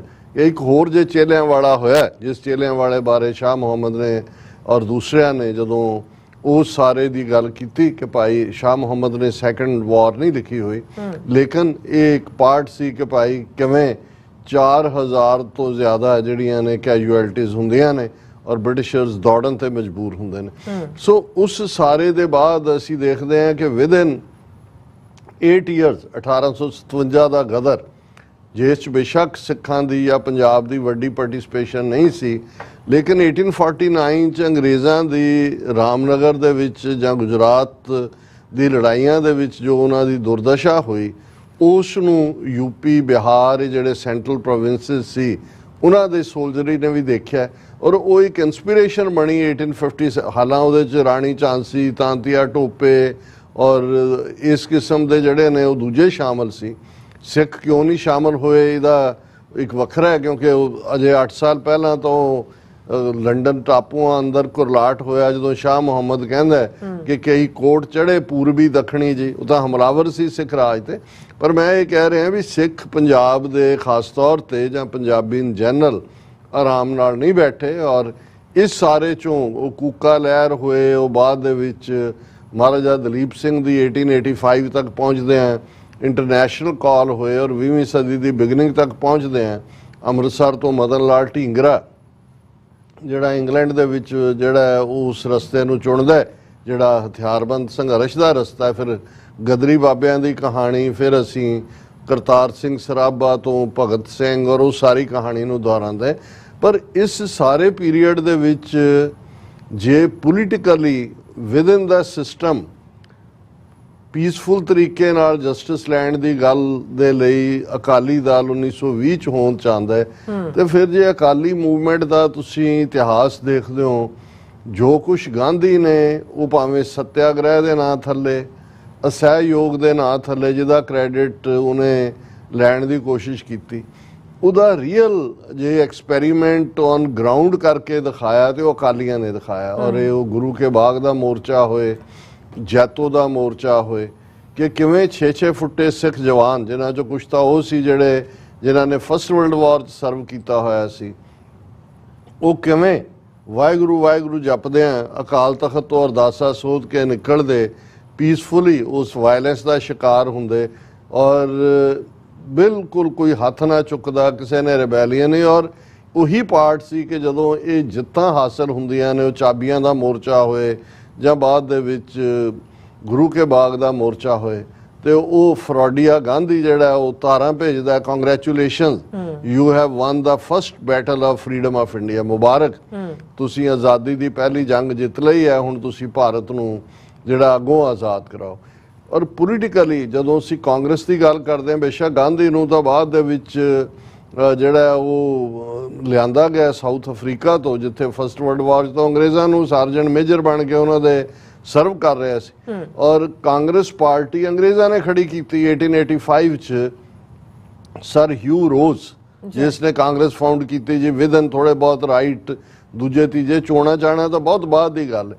ਸੋ ਉਹ ਪਾਰਟੀ ਅਕਾਲੀ ਦਲ ਜਿਹੜੀ ਨੇਟਿਵ ਪਾਰਟੀ ਦੇ ਤੌਰ ਤੇ ਸਬ ਕੰਟੀਨੈਂਟ ਸਭ ਤੋਂ ਪੁਰਾਣੀ, ਜਿਸ ਦਾ ਜੇ 104 ਸਾਲ ਦਾ ਇਤਿਹਾਸ ਦੇਖਣਾ ਹੋਵੇ ਸਭ ਤੋਂ ਗਲੋਰੀਅਸ ਹਿਸਟਰੀ, ਕੱਲੀ ਇੱਕ ਗੁਰਦੁਆਰਾ ਸੁਧਾਰ ਲਹਿਰ ਦੇ ਜਿਹਨੂੰ ਕਿਹਾ ਜਾਂਦਾ ਹੈ ਮੋਸਟ ਐਪਰੋਪ੍ਰੀਏਟਲੀ ਅਕਾਲੀ ਲਹਿਰ ਹੈ, ਉਸ ਦੇ ਵਿੱਚ ਐਕਚੁਅਲੀ ਅਕਾਲੀਆਂ ਨੇ ਉਹ ਇਤਿਹਾਸ ਸਿਰਜਿਆ ਜਿਸ ਨੇ ਬਾਅਦ ਦੇ ਵਿੱਚ ਗਾਂਧੀ ਦੀ ਕਾਂਗਰਸ ਔਰ ਦੂਸਰੀਆਂ ਜਿਹੜੀਆਂ ਅਸਹਿਯੋਗ ਅੰਦੋਲਨ ਜਾਂ ਸੱਤਿਆਗ੍ਰਹਿ ਮੋਰਚਾ ਲਾਇਆ ਉਹਦੇ 'ਚ ਜਾਨ ਭਰੀ। ਔਰ ਇਹ ਗੱਲ ਉਹਨਾਂ ਨੇ ਖੁਦ ਜਿਹੜੀ ਐਡਮਿਟ ਵੀ ਕੀਤੀ। ਇਹ ਵੱਖਰੀ ਕਹਾਣੀ ਹੈ ਕਿ ਜਿਹੜੀ ਰੈਜ਼ਿਸਟੈਂਸ ਸਿੱਖੀ ਚੋਂ, ਕਿਉਂਕਿ ਅਕਾਲੀ ਲਹਿਰ ਉਸ ਸਿੱਖੀ ਫੇਥ ਚੋਂ ਗੁਰੂ ਘਰ ਦੇ ਨਾਲ ਜੁੜਿਆ ਹੋਇਆ ਸਿੱਖ ਜਦੋਂ ਉਹਨੇ ਦੇਖਿਆ ਕਿ ਨਨਕਾਣਾ ਸਾਹਿਬ 'ਚ ਕੀ ਹੋ ਰਿਹਾ ਹੈ, ਮਹੰਤ ਕੀ ਕਰ ਰਹੇ ਨੇ, ਦੂਸਰੇ ਕੀ ਕਰ ਰਹੇ ਨੇ, ਸੋ ਸੋਲਿਡ ਸਿੱਖੀ ਦੇ ਏਜੰਡੇ ਦੇ ਉੱਤੇ ਜਿਹੜੀ ਲਹਿਰ ਖਲੋਤੀ ਔਰ ਜਿਨ੍ਹਾਂ ਚੋਂ ਇੱਕ ਸਿੱਖ ਆਈਡੈਂਟੀਟੀ ਔਰ ਸਿੱਖ ਰਾਜ 1849 ਤੱਕ ਜਿਨ੍ਹਾਂ ਦਾ ਸੀ।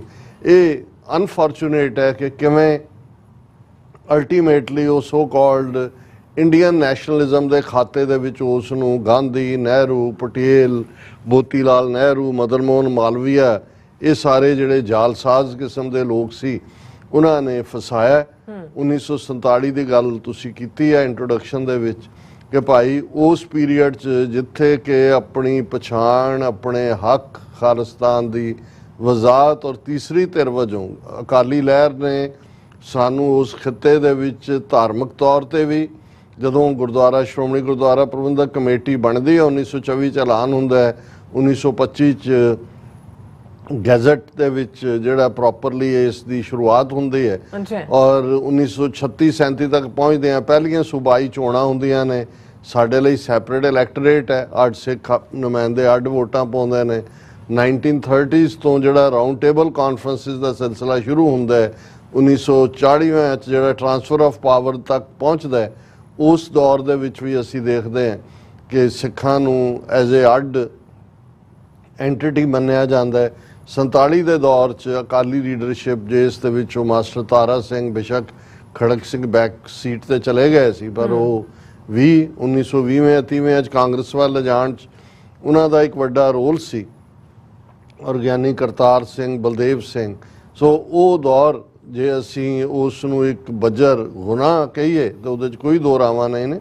ਲੇਕਿਨ 47 ਤੋਂ ਇੱਕਦਮ ਬਾਅਦ ਰੀਅਲਾਈਜੇਸ਼ਨ ਹੋ ਗਈ ਉਹਨਾਂ ਨੂੰ ਕਿ ਵੀ ਅਸੀਂ ਵੱਡਾ ਬਲੰਡਰ ਕਰ ਲਿਆ, ਇਹਨਾਂ ਤੇ ਇਤਬਾਰ ਕਰ ਲਿਆ। ਔਰ ਉਸੇ ਹੀ ਅਕਾਲੀ ਦਲ ਦੇ ਦੋ ਨੁਮਾਇੰਦੇ ਭੁਪਿੰਦਰ ਸਿੰਘ ਮਾਨ ਔਰ ਹੁਕਮ ਸਿੰਘ ਜਿਹੜੇ ਕਾਂਸਟੀਟਿਊਂਟ ਅਸੈਂਬਲੀ 'ਚ ਨੇ ਜਿੱਥੇ ਕਿ ਸੰਵਿਧਾਨ ਡਿਸਕਸ ਹੋਇਆ, ਉਸ ਦੇ ਵਿੱਚ ਉਹਨਾਂ ਨੇ ਉਸ ਸੰਵਿਧਾਨ ਦੇ ਖਰੜੇ ਤੇ ਦਸਤਖਤ ਨਹੀਂ ਕੀਤੇ ਕਿਉਂਕਿ ਸਾਡੇ ਨਾਲ ਕੀਤੇ ਗਏ ਜਿਹੜੇ ਇਕਰਾਰ ਸੀ ਉਹ ਵਫਾ ਨਹੀਂ ਹੋਏ। ਔਰ ਸਿੱਖਾਂ ਨੂੰ ਆਰਟੀਕਲ 25B ਔਰ ਬਾਅਦ ਦੇ ਵਿੱਚ 1950 'ਚ Hindu code bill, marriage act, ਇਹ ਉਹ ਦੇ ਥੱਲੇ ਹਿੰਦੂ ਬਣਾ ਕੇ ਨੂੜ ਦਿੱਤਾ ਗਿਆ। ਹਾਲਾਂਕਿ 40% ਸਿੱਖ ਕੌਮ ਪਨਾਹਗੀਰ ਬਣ ਕੇ ਬੈਠੀ ਸੀ, ਹਰ ਇੱਕ ਦਾ ਕੋਈ ਨਾ ਕੋਈ ਜੀ ਘਰ ਦਾ ਮਾਰਿਆ ਹੋਇਆ ਸੀ, ਜਿਹੜੇ ਉੱਥੋਂ ਲਹਿੰਦੇ ਪੰਜਾਬ ਜਾਂ ਸਿੰਧ ਜਾਂ ਉਸ ਸਾਰੇ ਏਰੀਏ 'ਚੋਂ ਫਰੰਟੀਅਰ 'ਚੋਂ ਨਿਕਲ ਕੇ ਆਏ। ਪਰ ਇੱਧਰ ਆਉਂਦਿਆਂ ਹੀ ਅਕਾਲੀ ਦਲ ਨੇ ਜਿਵੇਂ ਪੰਜਾਬੀ ਜ਼ਬਾਨ ਦੀ ਰੈਕਗਨੀਸ਼ਨ ਦੇ ਲਈ ਮੋਰਚਾ, ਫਿਰ ਪੰਜਾਬੀ ਸੂਬਾ ਮੋਰਚਾ, ਜਦੋਂ ਤੱਕ ਪੰਜਾਬੀ ਸੂਬਾ ਬਣਦਾ ਹੈ, ਪੰਜਾਬੀ ਬੋਲਦੇ ਇਲਾਕੇ, ਕੈਪੀਟਲ, ਪਾਣੀਆਂ ਤੇ ਹੱਕਾਂ ਦੀ ਗੱਲ। ਸੋ ਇਹ ਇੱਕ ਆਪਣੀ ਗਲੋਰੀਅਸ ਹਿਸਟਰੀ। ਔਰ ਅੱਜ ਅਸੀਂ ਜਦੋਂ ਇਹ ਗੱਲ ਕਰ ਰਹੇ ਬਹੁਤ ਸਾਰਿਆਂ ਨੂੰ ਸ਼ਾਇਦ ਯਾਦ ਨਾ ਹੋਇਆ, ਅੱਜ 25 ਜੂਨ ਦਾ ਦਿਨ ਹੈ ਔਰ 25 ਜੂਨ 1975 ਨੂੰ ਇੰਦਰਾ ਗਾਂਧੀ ਨੇ ਐਮਰਜੈਂਸੀ ਦਾ ਐਲਾਨ ਕੀਤਾ ਸੀ। ਔਰ ਉਸ ਐਮਰਜੈਂਸੀ ਦੇ ਸਾਹਮਣੇ ਉਹਦੇ 'ਚ ਸਾਰੀਆਂ ਹੀ ਆਪੋਜੀਸ਼ਨ ਧਿਰਾਂ ਦੇ ਲੀਡਰਾਂ ਨੂੰ ਫੜ ਲਿਆ ਗਿਆ ਸੀ ਸਵਾਏ ਕਮਿਊਨਿਸਟ ਪਾਰਟੀ ਆਫ ਇੰਡੀਆ ਦੇ। ਸਾਰਾ ਭਾਰਤ ਸੁਸਰੀ ਵਾਂਗ ਸੌਂ ਗਿਆ। ਲਗਭਗ 21 ਮਹੀਨੇ ਤੋਂ ਜ਼ਿਆਦਾ ਚੱਲੀ ਐਮਰਜੈਂਸੀ ਦੇ ਦੌਰਾਨ। RSS ਦਾ ਮੁਖੀ ਜੇਲ੍ਹ 'ਚ ਬੈਠਾ ਮਾਫੀਆ ਮੰਗ ਰਿਹਾ ਸੀ ਇੰਦਰਾ ਗਾਂਧੀ ਤੋਂ। ਕਿਸੇ ਵੀ ਧਿਰ ਨੇ, ਹਾਲਾਂਕਿ ਉਸ ਤੋਂ ਪਹਿਲਾਂ ਜੈ ਪ੍ਰਕਾਸ਼ ਨਾਰਾਇਣ, ਟੋਟਲ ਰੈਵੋਲੂਸ਼ਨ, ਲੱਖਾਂ ਦੀਆਂ ਰੈਲੀਆਂ ਇੱਥੇ ਹੋ ਗਈ ਉੱਥੇ ਹੋ ਗਈ, ਲੇਕਿਨ ਕਿਸੇ ਵੀ ਧਿਰ ਵੱਲੋਂ ਕੋਈ ਐਜੀਟੇਸ਼ਨ ਜਿਹੜੀ ਉਹ ਫੜ ਕੇ ਜ਼ਬਰਦਸਤੀ ਇੱਧਰ ਉੱਧਰ ਛਾਪੇ ਮਾਰ ਕੇ ਪੁਲਿਸ ਨਹੀਂ ਚੁੱਕੇ। ਬਹੁਤੇ ਤਾਂ ਲੁਕਦੇ ਲੁਕਾਉਂਦੇ ਰਿਹਾ। ਜਿਹੜਾ ਬਣਿਆ ਗਪੌੜ ਸੰਘ ਪ੍ਰਧਾਨ ਮੰਤਰੀ ਮੋਦੀ, ਇਹ ਪੱਗ ਬੰਨ੍ਹ ਕੇ ਤੇ ਦਾੜੀ ਨੂੰ ਜਾਲੀ ਬੰਨ੍ਹ ਕੇ ਬਾਦਲ ਦੇ ਫਾਰਮ ਦੇ ਵਿੱਚ ਲੁਕਿਆ ਰਿਹਾ। ਇਸੇ ਤਰ੍ਹਾਂ ਸੁਬਰਾਮਨੀਅਮ ਸਵਾਮੀ ਵੀ ਪੱਗ ਬੰਨ੍ਹ ਕੇ ਸਿੱਖੀ ਸਰੂਪ 'ਚ ਜਿਹੜਾ ਬਣ ਕੇ ਲੁਕੇ ਫਿਰਦੇ ਰਹੇ।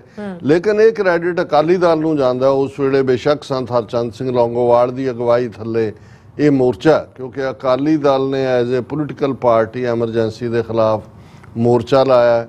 40,000 ਤੋਂ ਜ਼ਿਆਦਾ ਵਲੰਟੀਅਰਸ ਨੇ ਗ੍ਰਿਫਤਾਰੀ ਦਿੱਤੀ। ਔਰ ਇਹ ਮੋਰਚਾ ਉਦੋਂ ਹੀ ਟੁੱਟਿਆ ਜਦੋਂ ਕਿ ਐਮਰਜੈਂਸੀ ਇੰਦਰਾ ਗਾਂਧੀ ਨੇ ਤੋੜੀ।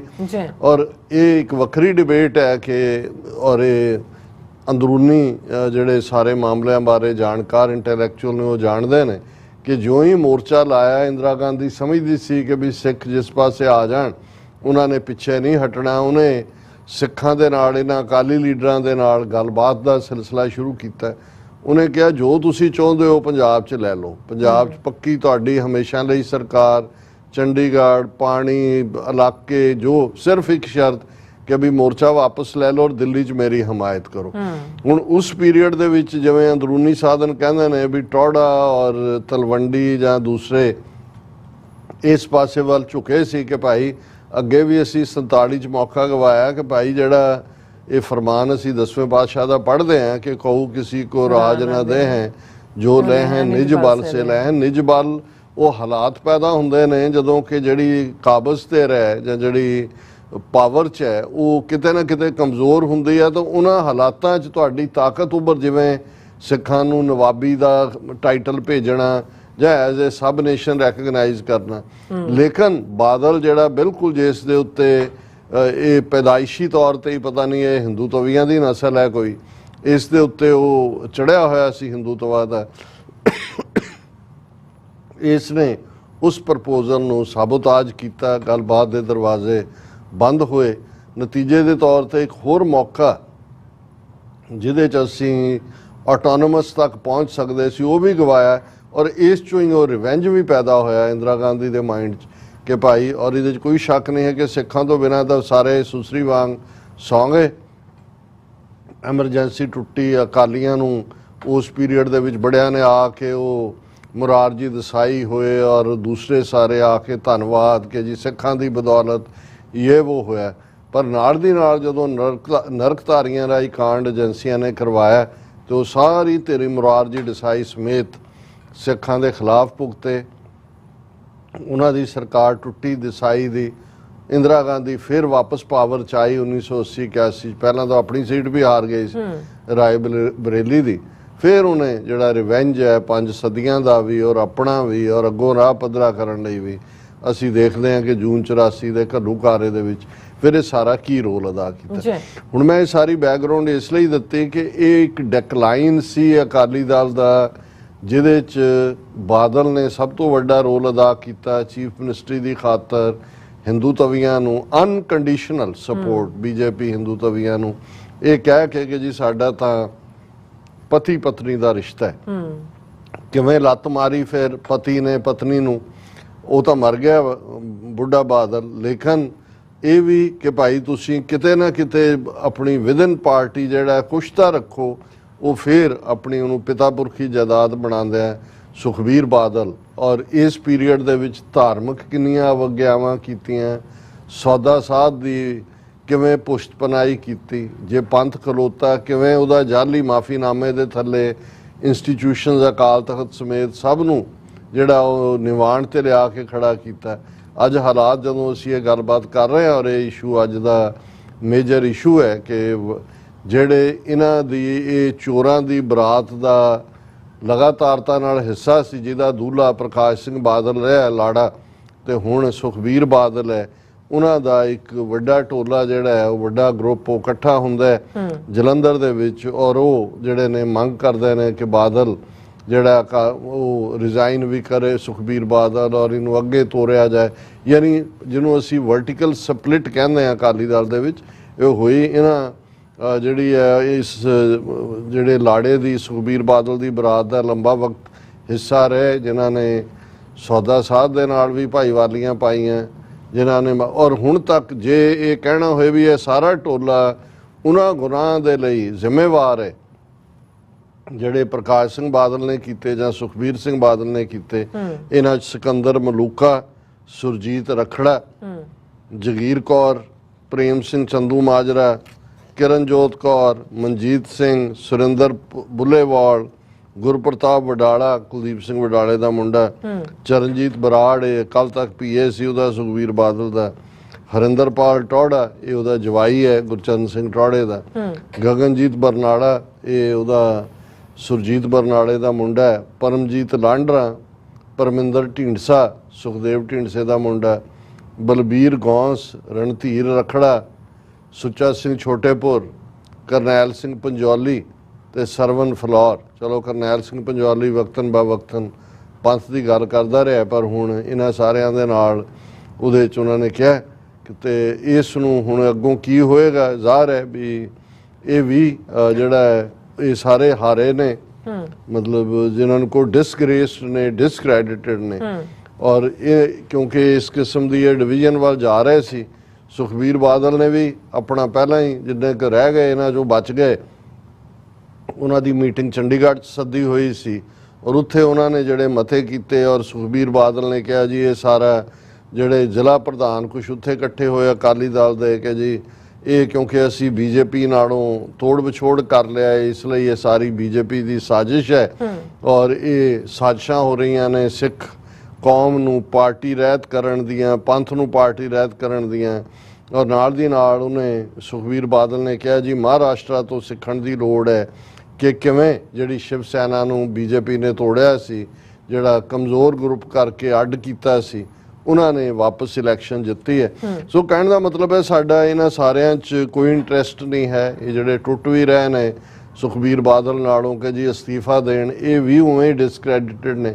ਪਰ ਮੇਰੇ ਲਈ ਇਹ ਟੌਪਿਕ ਇਸ ਲਈ ਅਹਿਮ ਬਣਿਆ ਕਿ ਭਾਈ ਜਿਹੜੀ ਸੱਚਮੁੱਚ ਕੁਰਬਾਨੀ ਕਰਨ ਵਾਲਿਆਂ ਦੀ ਪਾਰਟੀ, ਅਕਾਲੀ ਲਫ਼ਜ਼ ਦਾ ਮਤਲਬ ਹੀ ਇਹ ਹੁੰਦਾ ਸੀ ਕਿ ਜਿਹੜਾ ਰੱਬ ਦੇ ਨਾਲ ਜੁੜਿਆ ਹੋਇਆ, ਸਾਦਾ ਪਹਿਰਾਵਾ, ਇਮਾਨਦਾਰ ਔਰ ਮੋਢੇ ਤੇ ਪਰਨੇ ਦਾ ਮਤਲਬ ਸੀ ਕਿ ਇੱਕ ਮੋਰਚੇ 'ਚੋਂ ਕੁਰਬਾਨੀ ਲਈ ਤਿਆਰ। ਔਰ ਅਕਾਲੀ ਲਫ਼ਜ਼ ਔਰ ਕਿੰਨੇ ਟੱਬਰ ਨੇ ਜਿਨ੍ਹਾਂ ਦੀਆਂ 3 ਜਨਰੇਸ਼ਨਾਂ 4 ਜਨਰੇਸ਼ਨਾਂ ਜਿਹੜੀਆਂ ਨੇ ਉਹ ਅਕਾਲੀ ਲਫ਼ਜ਼ ਦੇ ਨਾਲ ਜੁੜੀਆਂ ਹੋਈਆਂ ਔਰ ਇੱਕ ਫਖਰ ਔਰ ਮਾਣ ਦਾ ਸੀ ਲਫ਼ਜ਼। ਇਹਨਾਂ ਨੇ ਬਾਦਲ ਟੌੜਾ ਤਲਵੰਡੀ ਦੇ ਦੌਰ ਨੇ ਅਕਾਲੀਆਂ ਨੂੰ ਕਰਪਟ ਕੀਤਾ, ਇਮੋਰਲ, ਬਦ ਅਖਲਾਕ ਔਰ ਉਸੇ ਕਿਸਮ ਦੀ ਜਿਹੜੀਆਂ ਨੇ ਉਹ ਕਮਜ਼ੋਰੀਆਂ ਜੋ ਕਿ ਐਗਜ਼ਿਸਟਿੰਗ ਪੋਲੀਟੀਕਲ ਜਮਾਤ ਸੀ।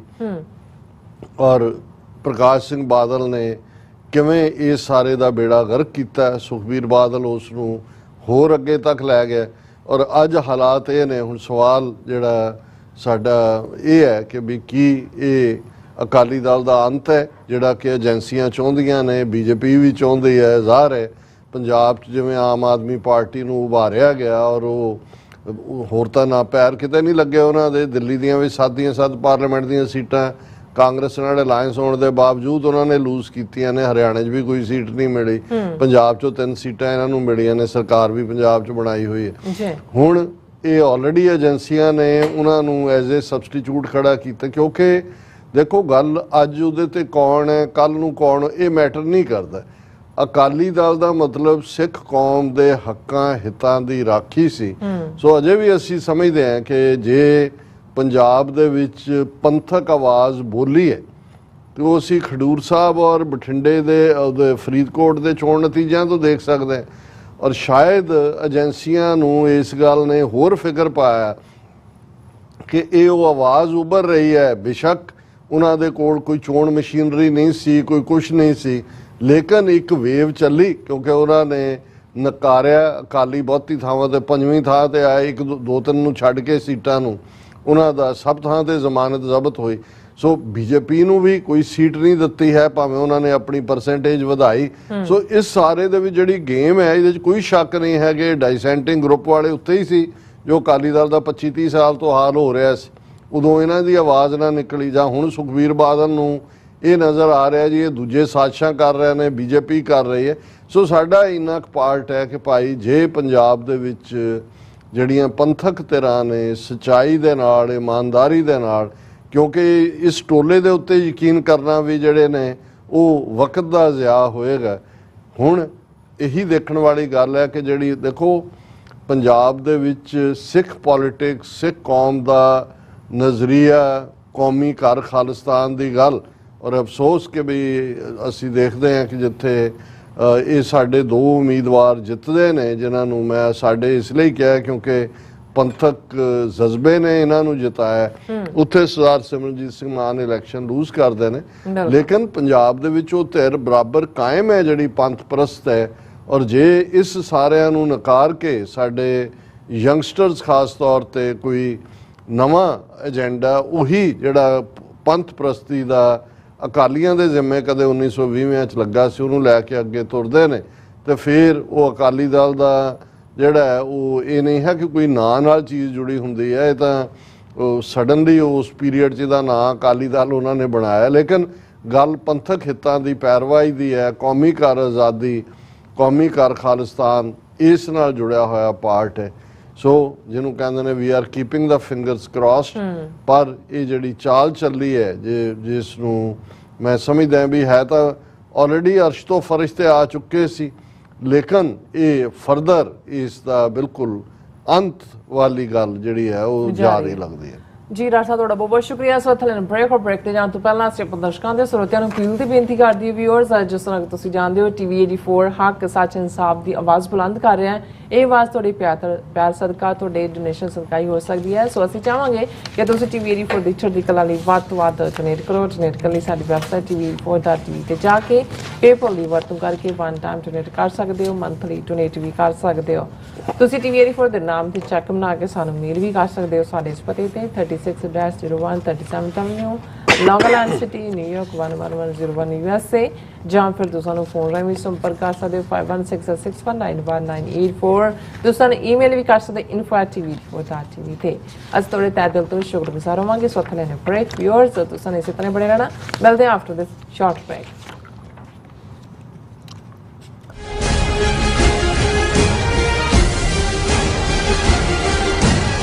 ਪਿਆਰੀ ਸਾਧ ਸੰਗਤ ਜੀਓ, ਵਾਹਿਗੁਰੂ ਜੀ ਕਾ ਖਾਲਸਾ, ਵਾਹਿਗੁਰੂ ਜੀ ਕੀ ਫਤਿਹ।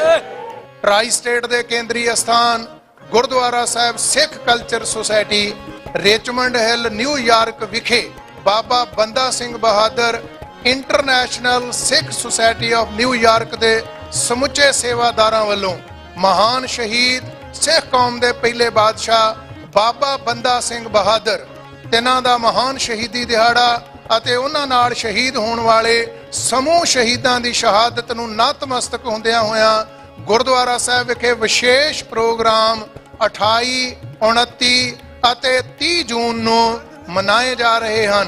28 ਜੂਨ ਦਿਨ ਸ਼ੁੱਕਰਵਾਰ ਨੂੰ ਸਵੇਰੇ 10 ਵਜੇ ਅਖੰਡ ਪਾਠ ਸਾਹਿਬ ਆਰੰਭ ਹੋਣਗੇ, ਜਿਨ੍ਹਾਂ ਦੇ ਭੋਗ ਐਤਵਾਰ 30 ਜੂਨ ਨੂੰ ਸਵੇਰੇ 9:30 ਵਜੇ ਪੈਣਗੇ। 29 ਜੂਨ ਦਿਨ ਸ਼ਨੀਵਾਰ ਨੂੰ ਦਿਨ ਦੇ ਸਮੇਂ 1 ਵਜੇ ਤੋਂ ਮਹਾਨ ਇੱਕ ਸੈਮੀਨਾਰ ਵੀ ਉਲੀਕਿਆ ਗਿਆ ਹੈ, ਜਿਸ ਵਿੱਚ ਭਾਈ ਸਾਹਿਬ ਭਾਈ ਸੁਖਪ੍ਰੀਤ ਸਿੰਘ ਉਦੋਕੇ, ਭਾਈ ਹਰਿੰਦਰ ਸਿੰਘ ਟੈਕਸਸ ਵਾਲੇ ਅਤੇ ਇਹਨਾਂ ਤੋਂ ਇਲਾਵਾ ਹੋਰ ਵੀ ਵਿਦਵਾਨ ਜਨ ਗੁਰੂ ਚਰਨਾਂ ਵਿੱਚ ਹਾਜ਼ਰੀਆਂ ਭਰਨਗੇ। ਸਮੁੱਚੀਆਂ ਸੰਗਤਾਂ ਨੂੰ ਬੇਨਤੀ ਹੈ ਪਰਿਵਾਰਾਂ ਬੱਚਿਆਂ ਸਮੇਤ ਹਾਜ਼ਰੀਆਂ ਭਰ ਕੇ ਸਤਿਗੁਰੂ ਸੱਚੇ ਪਾਤਸ਼ਾਹ ਦੀਆਂ ਬਖਸ਼ਿਸ਼ਾਂ ਅਤੇ ਮਹਾਨ ਸ਼ਹੀਦਾਂ ਦੀਆਂ ਅਸੀਸਾਂ ਪ੍ਰਾਪਤ ਕਰੋ ਜੀ। ਵਾਹਿਗੁਰੂ ਜੀ ਕਾ ਖਾਲਸਾ, ਵਾਹਿਗੁਰੂ ਜੀ ਕੀ ਫਤਿਹ। ਮਰਨ ਮੁਨਸਾ ਸੂਰਿਆ ਹੱਕ ਹੈ। 40 ਸਾਲ ਸ਼ਹੀਦਾਂ ਦੇ ਨਾਲ ਸੰਤ ਜਰਨੈਲ ਸਿੰਘ ਭਿੰਡਰਾਂਵਾਲੇ ਅਤੇ 1984 ਦੇ ਘੱਲੂਘਾਰੇ ਦੇ ਸ਼ਹੀਦਾਂ ਦੀ ਯਾਦ ਵਿੱਚ ਗੁਰਮਤਿ ਸਮਾਗਮ ਆਉਂਦੇ ਐਤਵਾਰ 30 ਜੂਨ 2024 ਨੂੰ ਗੁਰਦੁਆਰਾ ਦਸ਼ਮੇਸ਼ ਦਰਬਾਰ ਟਲੈਰੀ ਕੈਲੀਫੋਰਨੀਆ ਵਿਖੇ ਹੋਣ ਜਾ ਰਹੇ ਹਨ। ਮੌਜੂਦਾ ਪੰਥਕ ਹਾਲਾਤਾਂ ਅਤੇ ਭਵਿੱਖ ਦੀ ਕੌਮੀ ਰਣਨੀਤੀ ਬਾਰੇ ਡਾਕਟਰ ਅਮਰਜੀਤ ਸਿੰਘ, ਬੂਟਾ ਸਿੰਘ ਖੜੌਦ, ਮੁਖਤਿਆਰ ਸਿੰਘ ਮੁਖੀ, ਭਾਈ ਤਰਲੋਚਨ ਸਿੰਘ ਅਤੇ ਪਵਨ ਸਿੰਘ ਖਾਲਸਾ ਸਮੇਤ ਹੋਰ ਬੁਲਾਰਿਆਂ ਵੱਲੋਂ ਸੰਗਤ ਨਾਲ ਵਿਚਾਰਾਂ ਦੀ ਸਾਂਝ ਪਾਈ ਜਾਵੇਗੀ। ਸ਼ਹੀਦ ਪਰਿਵਾਰਾਂ ਦਾ 골ਡ ਮੈਡਲ ਨਾਲ ਸਨਮਾਨ ਕੀਤਾ ਜਾਵੇਗਾ। ਆਪ ਸਭ ਨੂੰ ਇਸ ਸਮਾਗਮ ਵਿੱਚ ਪਹੁੰਚਣ ਲਈ ਬੇਨਤੀ ਕੀਤੀ ਜਾਂਦੀ ਹੈ। ਵਧੇਰੇ ਜਾਣਕਾਰੀ ਲਈ ਆਪ ਹੇਠ ਦਿੱਤੇ ਨੰਬਰ ਤੇ ਸੰਪਰਕ ਕਰ ਸਕਦੇ ਹੋ। ਮਰਨ ਮੁਨਸਾ ਸੂਰਿਆ ਹੱਕ ਹੈ।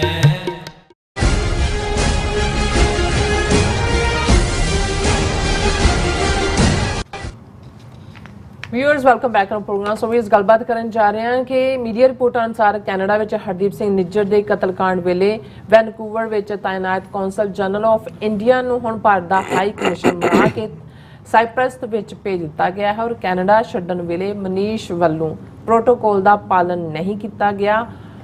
ਕੁਝ ਗੱਲਬਾਤ ਜਿਹੜੀ ਹੈ ਕਨਿਸ਼ਕਾ ਕਾਂਡ ਨਾਲ ਸੰਬੰਧਿਤ ਪੁਸਤਕ ਸੌਫਟ ਟਾਰਗੇਟ ਵਿੱਚ ਕੀਤੇ ਗਏ ਪ੍ਰਗਟਾਵਿਆਂ ਸੰਬੰਧੀ ਵੀ ਹੋਵੇਗੀ। ਸੋ ਇਸ ਬਾਰੇ ਆਪਾਂ ਗੱਲਬਾਤ ਕਰਨ ਜਾ ਰਹੇ ਹਾਂ। ਸੋ ਅਸੀਂ ਚਾਹਾਂਗੇ ਕਿ ਤੁਸੀਂ ਇਸੇ ਤਰ੍ਹਾਂ ਬਣੇ ਰਹਿਣਾ ਤੇ ਸੁਣ ਲਿਆ ਲਿਖਣੀ ਤੁਰਾ ਸਭ ਦਾ ਬਹੁਤ ਬਹੁਤ ਸ਼ੁਕਰੀਆ ਜੀ। ਰਾਜ ਸਾਹਿਬ ਕੀ ਕਹਿਣਾ ਚਾਹੋਗੇ? ਦੇਖੋ, ਪੰਜਾਬੀ ਚ ਚੰਦਰਾ ਲਫ਼ਜ਼ ਜਿਹੜਾ ਇੱਕ ਗਾਲ ਵਾਂਗ ਹੀ ਹੁੰਦਾ ਤੇ ਜਿਹਨੇ ਆਪਣਾ ਨਾਂ ਹੀ ਚੰਦਰਾ ਰੱਖਿਆ ਹੋਏ ਉਸ ਨੂੰ ਕੀ ਕਹਿ ਸਕਦਾ? ਫਿਰ ਚੰਦਰੇ ਨੇ ਚੰਦਰਾਪਨ ਨਹੀਂ ਦਿਖਾਇਆ। ਇੱਕ ਜਿਹੜਾ MP ਲਿਬਰਲ ਪਾਰਟੀ ਦਾ ਚੰਦਰਾ ਆਰੀਆ ਕੈਨੇਡੀਅਨ ਪਾਰਲੀਮੈਂਟ ਦੇ ਵਿੱਚ ਬੈਠਾ ਹੈ ਔਰ ਜਦੋਂ 18 ਜੂਨ ਨੂੰ ਭਾਈ ਹਰਦੀਪ ਸਿੰਘ ਨਿੱਜਰ ਦੀ ਯਾਦ ਦੇ ਵਿੱਚ 1 ਮਿੰਟ ਦੀ ਸਾਇਲੈਂਸ ਕੈਨੇਡੀਅਨ ਪਾਰਲੀਮੈਂਟ ਵੱਲੋਂ ਰੱਖੀ ਗਈ, ਜਿਸ ਨੇ ਆਪਣੀ ਪਾਰਟੀ ਜਾਂ ਕਿਸੇ ਲੈਵਲ ਤੇ ਕੋਈ ਵਿਰੋਧ ਨਹੀਂ ਜਤਾਇਆ, ਔਰ ਮੈਂ ਇੱਕ ਪ੍ਰੋਗਰਾਮ ਦੇ ਵਿੱਚ ਕਿਹਾ ਸੀ, ਮੈਂ ਕਿਹਾ ਉਹ ਵੀ ਨਾਲ ਖੜਾ ਹੋਇਆ ਤੇ ਉਹ ਜਿਹੜੇ ਉਹਦਾ ਫੰਡ ਦੇਣ ਵਾਲੇ ਨੇ ਰਾਹ ਦੇ ਉਹਨਾਂ ਦੇ ਗੁਪਤ ਸੈੱਲ, ਉਹਨਾਂ ਨੇ ਤਾਂ ਇਹਦੇ ਫੰਡ ਬੰਦ ਕਰ ਦੇਣੇ ਨੇ, ਔਰ ਉਵੇਂ ਹੀ ਹੋਇਆ। ਹੁਣ ਉਹਨੇ ਇੱਕ ਇੰਟਰਵਿਊ ਦੇ ਵਿੱਚ ਇਸ ਗੱਲ ਦਾ ਵਿਰੋਧ ਕੀਤਾ ਕਿ ਜੀ ਕੈਨੇਡਾ 'ਚ ਇਸ ਕਿਸਮ ਦਾ ਮਾਣ ਦੇਣਾ ਹਰਦੀਪ ਸਿੰਘ ਨਿੱਜਰ ਨੂੰ, ਔਰ ਮੈਂ ਉਹਦੀ ਸਟੇਟਮੈਂਟ ਹੀ ਦੁਹਰਾਉਣਾ ਚਾਹੁੰਦਾ ਕਿ ਵੀ ਉਸ ਨੇ ਇਹ ਕਿਹਾ ਕਿ ਇਹ ਇਨਐਪਰੋਪ੍ਰੀਏਟ ਸੀ ਐਮਪੀਆਂ ਦਾ ਕਿ ਉਹ ਹਾਊਸ ਆਫ ਕਾਮਨ 'ਚ ਖਲੋ ਕੇ ਉਹਨਾਂ ਨੇ ਹਰਦੀਪ ਸਿੰਘ ਨਿੱਜਰ ਨੂੰ ਸ਼ਰਧਾਂਜਲੀ ਦਿੱਤੀ। ਔਰ ਇਹ ਨੈਪੀਅਨ ਏਰੀਆ ਜਿੱਥੋਂ ਇਹ MP ਹੈ, ਉਹਨੇ ਹੀ criticised on government decision, he noted, ਫਿਰ ਉਹਨੇ ਗਲੋਬ ਐਂਡ ਮੇਲ ਦਾ ਹਵਾਲਾ ਦਿੱਤਾ ਕਿ ਦੇਖੋ ਕੈਨੇਡੀਅਨ ਅਥਾਰਟੀਜ਼ ਨੂੰ ਵੀ ਨਿੱਜਰ ਦੇ ਐਕਸਟ੍ਰੀਮਿਸਟ ਦੇ ਨਾਲ ਸੰਬੰਧਾਂ ਬਾਰੇ ਜਿਹੜਾ ਹੈ ਉਹ ਉਹਨਾਂ ਦਾ ਕੰਸਰਨ ਸੀ, ਔਰ ਉਹਦਾ ਜੇ ਹਰਦੀਪ ਸਿੰਘ ਨਿੱਜਰ ਨੂੰ ਨੋ ਫਲਾਈ ਜ਼ੋਨ 'ਚ ਪਾਇਆ ਹੋਇਆ ਸੀ ਜਾਂ ਉਹਨਾਂ ਦੇ ਬੈਂਕ ਅਕਾਊਂਟ ਫਰੀਜ਼ ਕੀਤੇ ਸੀ, ਦਾ ਮਤਲਬ ਹੈ ਕਿ ਕੈਨੇਡਾ ਗਵਰਨਮੈਂਟ ਨੂੰ ਵੀ ਸੀ ਕਿ ਜੀ ਇਹ ਐਕਸਟ੍ਰੀਮਿਜ਼ਮ ਨਾਲ ਸੰਬੰਧ ਨੇ। ਪਰ ਨਾਲ ਦੀ ਨਾਲ ਉਹਨੇ ਕਿਹਾ ਕਿ ਵੀ ਇਹ ਜਿਹੜਾ when the parliament decides to hold a moment of silence, it is very exclusive and limited to a few great Canadians who have immensely served Canadians for most of their life। कि ये honor तो उन्होंने Canadians ਨੂੰ ਦਿੱਤਾ ਜਾਂਦਾ ਹੈ ਜਿਨ੍ਹਾਂ ਨੇ ਆਪਣੀ ਜ਼ਿੰਦਗੀ 'ਚ ਜਿਹੜਾ ਉਹ ਕੈਨੇਡਾ ਮੁਲਕ ਲਈ ਸਫਰ ਕੀਤਾ ਹੋਇਆ। Mister Nijjar is not one of these people, that the credible allegations that he was killed by a foreign government was considered to be good enough to elevate him to be one of the most respected Canadians is wrong। ਕਿ ਜੀ ਇਹ ਜਿਹੜਾ ਇਹ ਕੁਝ allegations ਤੇ based ਕਿ ਉਸ ਨੂੰ ਕਿਸੇ ਫੋਰਨ ਗਵਰਨਮੈਂਟ ਨੇ ਮਾਰਿਆ ਉਹਨੂੰ ਉਸ ਰੁਤਬੇ ਤੇ ਪਹੁੰਚਾ ਦੇਣਾ, ਇਹ ਗਲਤ ਹੈ। ਸੋ ਚੰਦਰਾ ਆਰੀਆ ਦੇ ਇਸ ਬਿਆਨ ਤੋਂ ਬਾਅਦ ਜਿਹੜੀ ਰਾਹ ਦੀ ਫੰਡਿੰਗ ਇਹਦੀ ਹੁੰਦੀ ਹੈ ਉਹ ਜਾਰੀ ਰਹੇਗੀ। ਪਰ ਤੁਸੀਂ ਇਹ ਦੇਖੋ ਵੀ ਇਹਨਾਂ ਦੇ ਲਈ human life, Canadian sovereignty, MP ਹੈ ਕੈਨੇਡਾ ਦਾ ਜੀ, ਔਰ ਜਦੋਂ ਕੋਈ MP ਜਾਂ ਕੋਈ MLA ਜਾਂ ਕੋਈ ਬਣਦਾ ਉਹ ਆਪਣੇ ਮੁਲਕ ਦੇ ਕਨਸਟੀਟਿਊਸ਼ਨ ਦੇ ਉੱਤੇ ਸਹੁੰ ਖਾਂਦਾ ਹੈ ਔਰ ਓਥ ਲੈਂਦਾ ਹੈ। ਉਹਦਾ ਮਤਲਬ ਹੁੰਦਾ ਹੈ ਵੀ ਉਹ ਕਨਸਟੀਟਿਊਸ਼ਨ ਦੇ ਥੱਲੇ ਹਰ ਉਸ ਸ਼ਹਿਰੀ ਨੂੰ ਪ੍ਰੋਟੈਕਟ ਕਰਨਾ ਜਿਹੜਾ ਉਸ ਮੁਲਕ 'ਚ ਵਸਦਾ ਹੈ। ਫਿਰ ਕੈਨੇਡਾ ਕੋਈ ਹਵਾ ਦੇ ਵਿੱਚ ਐਗਜ਼ਿਸਟ ਨਹੀਂ ਕਰਦਾ, ਇਹ ਯੂਨਾਈਟਿਡ ਨੇਸ਼ਨਸ ਦਾ ਮੈਂਬਰ ਮੁਲਕ ਹੈ ਔਰ ਯੂਨਾਈਟਿਡ ਨੇਸ਼ਨਸ ਔਰ ਇੰਟਰਨੈਸ਼ਨਲ ਸੰਬੰਧਾਂ ਨੂੰ ਗਵਰਨ ਕਰਨ ਦੇ ਲਈ ਇੰਟਰਨੈਸ਼ਨਲ ਲਾਅ ਹੈ। ਔਰ ਜੋ ਕੁਛ ਹਰਦੀਪ ਸਿੰਘ ਨਿੱਜਰ ਦਾ ਕੋਲਡ ਬਲੱਡਡ ਮਰਡਰ ਹੈ ਉਹ ਕੈਨੇਡਾ ਦੀ ਸੋਵਰਨਿਟੀ ਦੀ ਵਾਇਲੇਸ਼ਨ ਹੈ, ਇੰਟਰਨੈਸ਼ਨਲ ਲਾਅ ਦੀ ਵਾਇਲੇਸ਼ਨ ਹੈ। ਔਰ ਇਨਸਾਨੀ ਪੱਧਰ ਦੇ ਉੱਤੇ ਜੇ ਇਸ ਚੰਦਰਾ ਆਰੀਆ ਦੇ ਆਪਣੇ ਬੱਚੇ, ਆਪਣਾ ਟੱਬਰ ਆਪਣਾ ਵੀ ਹੋਏ ਕਿ ਭਾਈ ਉਹ ਬੱਚਿਆਂ ਦਾ ਬਾਪ ਫਾਦਰਸ ਡੇ ਜਦੋਂ ਕਿ ਉਹ ਜਾ ਰਿਹਾ ਸ਼ਾਮ ਦੇ ਡਿਨਰ ਦੇ ਲਈ ਘਰ ਅੱਜ ਡੈਡਸ ਡੇ, ਫਾਦਰਸ ਡੇ ਹੈ ਔਰ ਉਸ ਦਾ ਕੋਲਡ ਬਲੱਡਡ ਮਰਡਰ ਹੁੰਦਾ। ਇਹ ਤੋਂ ਤੁਸੀਂ ਅੰਦਾਜ਼ਾ ਲਾਓ। ਜਦੋਂ ਮੈਂ ਬਹੁਤ ਵਾਰ ਕਾਸਟ ਸਿਸਟਮ ਜਾਂ ਇਹਨਾਂ ਦੇ ਇਨਹਿਊਮਨ ਜਾਂ ਇਹਨਾਂ ਦੇ ਮਾਈਂਡਸ ਦੀ ਗੱਲ, ਇਹਨਾਂ ਤੋਂ ਵੱਧ ਕੇ ਐਵੇਂ ਨਹੀਂ ਗੁਰੂ ਨਾਨਕ ਸਾਹਿਬ ਨੇ ਹੱਥ ਛੁਰੀ ਜਗਤ ਕਸਾਈ ਕਹਿ ਕੇ ਕਿਹਾ, ਇਹ ਸਾਰੀ ਉਹੀ ਨਸਲ ਹੈ ਕਿ ਇਹਨਾਂ ਦੇ ਲਈ ਮਨੀ ਦੇ ਲਈ ਇਹ ਕੁਝ ਵੀ ਕਰ ਸਕਦੇ। ਜਿਵੇਂ ਅੱਜ ਇੱਕ ਟ੍ਰੈਂਡ ਕਰ ਰਿਹਾ ਸੀ ਕਿਸੇ ਪਾਸੇ, ਕਹਿੰਦੇ ਜੀ ਰਾਜ ਜਿਹੜਾ ਉਹ ਭਾਰਤ ਦੇ ਉੱਤੇ 4 ਗੁਜਰਾਤੀ ਕਰ ਰਹੇ ਨੇ, 2 ਮੁਲਕ ਨੂੰ ਵੇਚ ਰਹੇ ਨੇ, 2 ਖਰੀਦ ਰਹੇ ਨੇ। ਮੋਦੀ ਅਮਿਤ ਸ਼ਾਹ ਵੇਚ ਰਹੇ ਨੇ ਤੇ ਅੰਬਾਨੀ ਅਡਾਨੀ ਖਰੀਦਣ ਤੇ ਲੱਗੇ ਹੋਏ। ਸੋ ਇਹਨਾਂ ਦੇ ਲਈ ਦੌਲਤ ਤੋਂ ਬਿਯੋਂਡ ਕੋਈ ਨਹੀਂ ਮੈਟਰ ਕਰਦਾ। ਆ ਹੁਣੇ ਹੀ ਸਵਿਸ ਕੋਰਟ ਔਰ ਦੂਜੇ 'ਚ ਹਿੰਦੂਜਾ ਬ੍ਰਦਰਸ ਜਿਹੜੀ ਸਭ ਤੋਂ ਅਮੀਰ ਫੈਮਲੀਆਂ UK ਦੀਆਂ, ਉਹਨਾਂ 'ਚ ਆਇਆ ਕਿ ਬਈ ਉਹ ਕਿਵੇਂ ਆਪਣੇ ਨੌਕਰਾਂ ਨੂੰ ਐਕਸਪਲੋਇਟ ਕਰਦੇ ਸੀ। ਹਾਲਾਂਕਿ ਕੈਦ ਹੋਈ, ਪੈਸਾ ਪੂਸਾ ਦੇ ਕੇ ਕਿਵੇਂ ਇਥੋਂ ਵੀ ਨਿਕਲ ਗਏ ਕਿ ਜੀ ਹੁਣ ਜੇਲ੍ਹ ਨਹੀਂ ਜਾਣਗੇ। ਉਹਨਾਂ ਨੇ ਕਿਹਾ ਵੀ ਉਹ ਜਿੰਨਾ ਆਪਣੇ ਕੁੱਤੇ ਤੇ ਖਰਚ ਕਰਦੇ ਨੇ ਉਹਦੇ ਨਾਲੋਂ ਵੀ ਕਿਤੇ ਘੱਟ ਉਹਨਾਂ ਨੂੰ ਉਹ ਗੁਲਾਮ ਬਣਾ ਕੇ ਰੱਖਿਆ ਹੈ, ਔਰ ਉਹਨਾਂ ਨੂੰ ਵੀ ਉਹ ਜਿਹੜਾ ਹਿੰਦੁਸਤਾਨੀ ਰੁਪਈਏ 'ਚ ਕਹਿ ਰਹੇ ਨਹੀਂ, ਤੁਹਾਡੇ ਅਕਾਊਂਟ 'ਚ ਉੱਥੇ ਜਮ੍ਹਾਂ ਰੁਪਈਏ 'ਚ ਪੇ ਕਰ ਰਹੇ ਨੇ, ਔਰ ਇਹ ਸਭ ਤੋਂ ਅਮੀਰ ਫੈਮਿਲੀ ਹੈ। ਸੋ ਮਤਲਬ ਜਦੋਂ ਤੁਸੀਂ ਇਹਨਾਂ ਦਾ ਇਹ ਅੰਦਾਜ਼ ਦੇਖੋਗੇ, ਇਹਨਾਂ ਦਾ ਜਿਉਣ ਢੰਗ ਦੇਖੋਗੇ, ਇਹਨਾਂ ਦਾ ਵਿਹਾਰ ਦੇਖੋਗੇ, ਤਾਂ ਫਿਰ ਹੱਥ ਛੁਰੀ ਜਗਤ ਕਸਾਈ ਦੀ ਗੱਲ ਉਦੋਂ ਹੀ ਸਮਝ ਆਉਂਦੀ ਹੈ।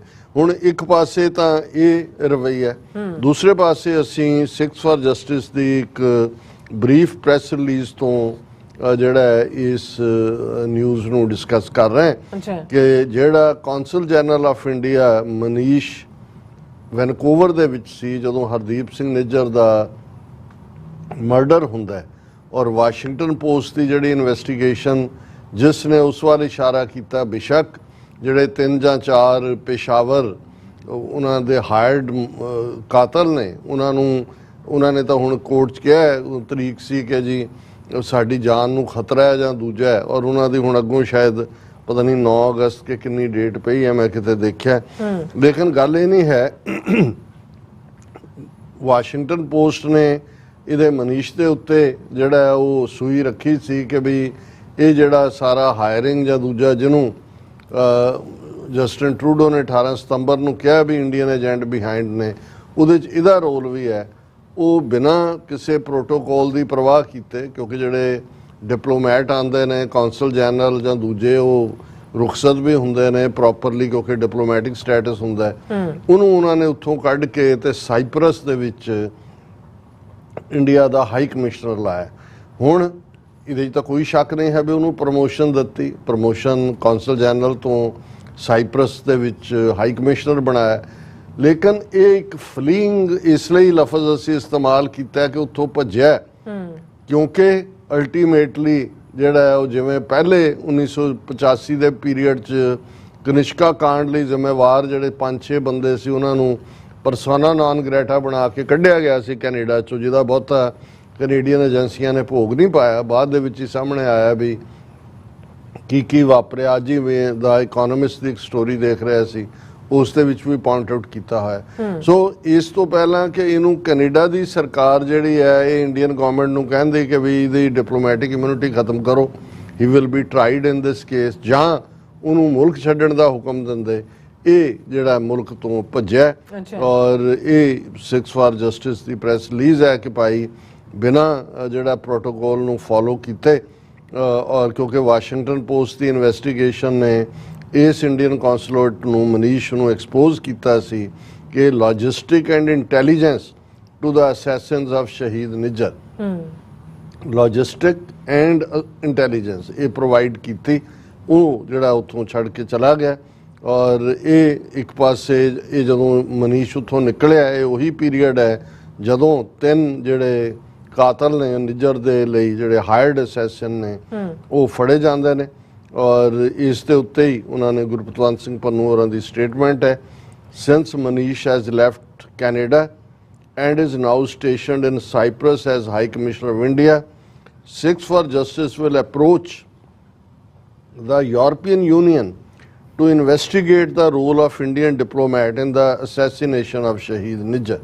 ਕਿ ਅਸੀਂ ਕਿਉਂਕਿ ਸਾਈਪਰਸ ਜ਼ਾਹਰ ਹੈ ਯੂਰਪ ਦੇ ਵਿੱਚ ਹੈ, ਕਿ ਅਸੀਂ ਯੂਰਪੀਅਨ ਕੋਰਟ ਨੂੰ ਪਹੁੰਚ ਕਰ ਰਹੇ ਹਾਂ ਕਿ ਭਾਈ ਇਸ ਬੰਦੇ ਦੀ ਜਿਹੜੀ ਹੈ ਉਹ ਇਨਵੈਸਟੀਗੇਸ਼ਨ ਕੀਤੀ ਜਾਏ, ਕਿਉਂਕਿ ਇਹ ਸ਼ਹੀਦ ਹਰਦੀਪ ਸਿੰਘ ਨਿੱਜਰ ਦੇ ਕਤਲ ਦੇ ਲਈ ਜ਼ਿੰਮੇਵਾਰ ਹੈ।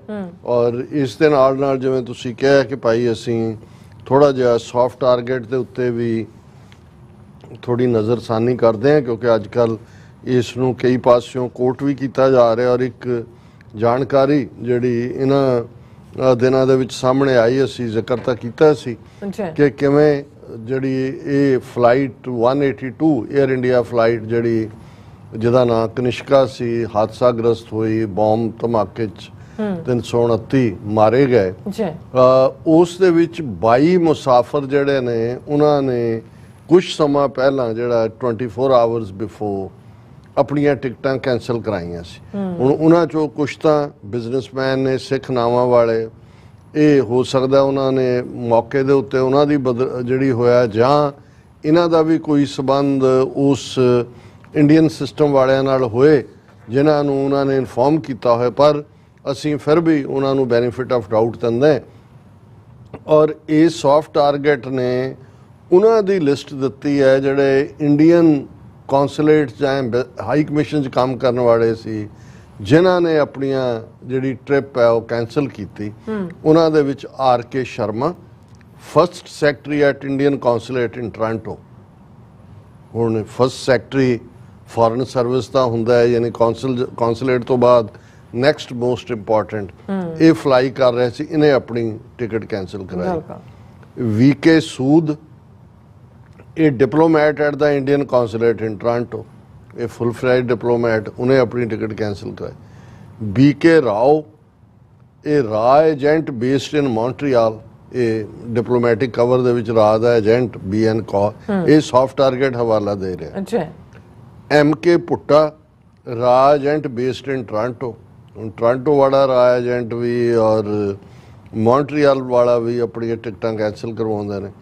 Major general consulate RN ਕੌ, the head of RAW Research and Analysis Wing who had visited Canada।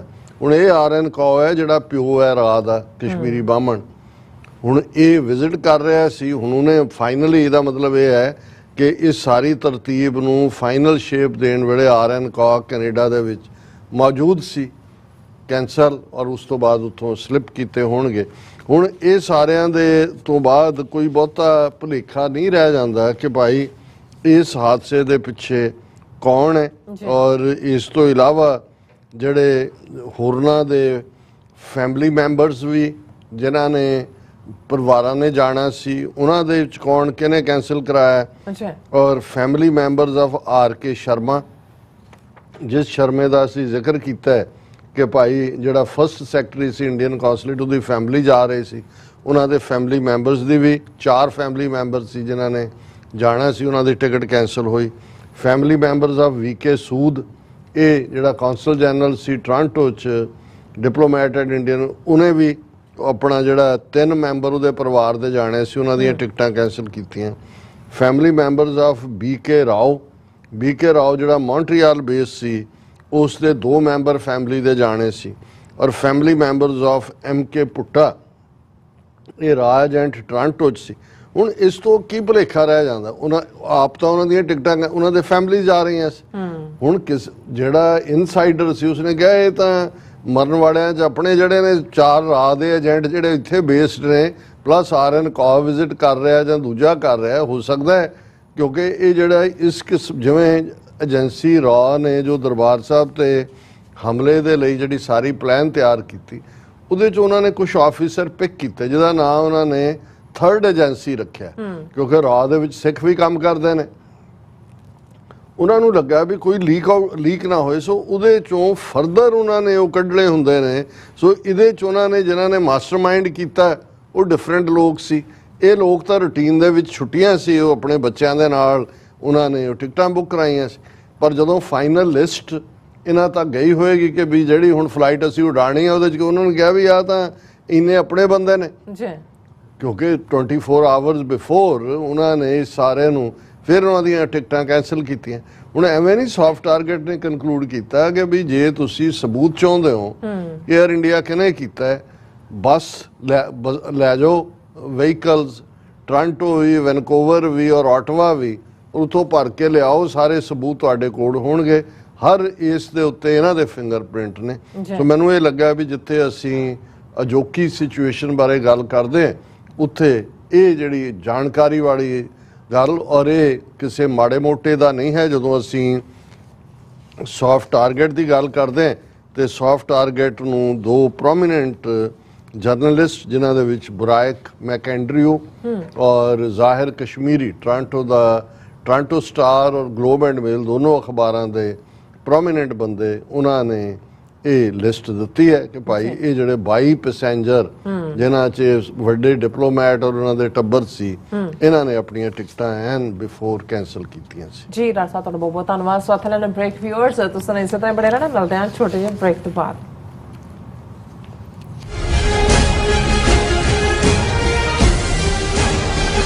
ਮਰਨ ਮੁਨਸਾ ਸੂਰਿਆ ਹੱਕ ਹੈ। 40 ਸਾਲ ਸ਼ਹੀਦਾਂ ਦੇ ਨਾਲ ਸੰਤ ਜਰਨੈਲ ਸਿੰਘ ਭਿੰਡਰਾਂਵਾਲੇ ਅਤੇ 1984 ਦੇ ਘੱਲੂਘਾਰੇ ਦੇ ਸ਼ਹੀਦਾਂ ਦੀ ਯਾਦ ਵਿੱਚ ਗੁਰਮਤਿ ਸਮਾਗਮ ਆਉਂਦੇ ਐਤਵਾਰ 30 ਜੂਨ 2024 ਨੂੰ ਗੁਰਦੁਆਰਾ ਦਸ਼ਮੇਸ਼ ਦਰਬਾਰ ਟਲੈਰੀ ਕੈਲੀਫੋਰਨੀਆ ਵਿਖੇ ਹੋਣ ਜਾ ਰਹੇ ਹਨ।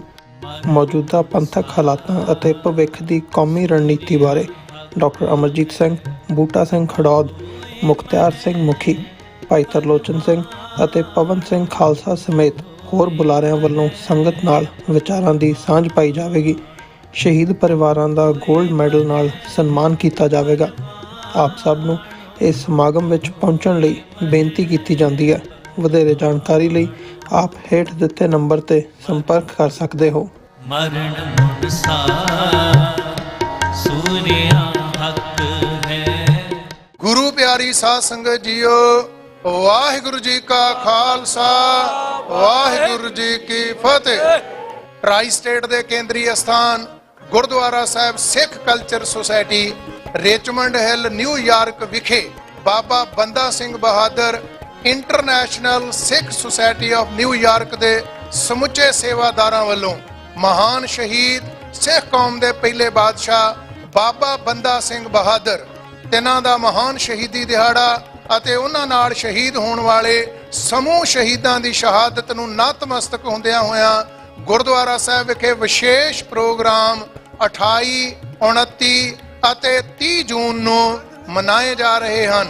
28 ਜੂਨ ਦਿਨ ਸ਼ੁੱਕਰਵਾਰ ਨੂੰ ਸਵੇਰੇ 10 ਵਜੇ ਅਖੰਡ ਪਾਠ ਸਾਹਿਬ ਆਰੰਭ ਹੋਣਗੇ, ਜਿਨ੍ਹਾਂ ਦੇ ਭੋਗ ਐਤਵਾਰ 30 ਜੂਨ ਨੂੰ ਸਵੇਰੇ 9:30 ਵਜੇ ਪੈਣਗੇ। 29 ਜੂਨ ਦਿਨ ਸ਼ਨੀਵਾਰ ਨੂੰ ਦਿਨ ਦੇ ਸਮੇਂ 1 ਵਜੇ ਤੋਂ ਮਹਾਨ ਇੱਕ ਸੈਮੀਨਾਰ ਵੀ ਉਲੀਕਿਆ ਗਿਆ ਹੈ, ਜਿਸ ਵਿੱਚ ਭਾਈ ਸਾਹਿਬ ਭਾਈ ਸੁਖਪ੍ਰੀਤ ਸਿੰਘ ਉਦੋਕੇ, ਭਾਈ ਹਰਿੰਦਰ ਸਿੰਘ ਟੈਕਸਸ ਵਾਲੇ ਅਤੇ ਇਹਨਾਂ ਤੋਂ ਇਲਾਵਾ ਹੋਰ ਵੀ ਵਿਦਵਾਨ ਜਨ ਗੁਰੂ ਚਰਨਾਂ ਵਿੱਚ ਹਾਜ਼ਰੀਆਂ ਭਰਨਗੇ। ਸਮੁੱਚੀਆਂ ਸੰਗਤਾਂ ਨੂੰ ਬੇਨਤੀ ਹੈ, ਪਰਿਵਾਰਾਂ ਬੱਚਿਆਂ ਸਮੇਤ ਹਾਜ਼ਰੀਆਂ ਭਰ ਕੇ ਸਤਿਗੁਰੂ ਸੱਚੇ ਪਾਤਸ਼ਾਹ ਦੀਆਂ ਬਖਸ਼ਿਸ਼ਾਂ ਅਤੇ ਮਹਾਨ ਸ਼ਹੀਦਾਂ ਦੀਆਂ ਅਸੀਸਾਂ ਪ੍ਰਾਪਤ ਕਰੋ ਜੀ। ਵਾਹਿਗੁਰੂ ਜੀ ਕਾ ਖਾਲਸਾ, ਵਾਹਿਗੁਰੂ ਜੀ ਕੀ ਫਤਿਹ।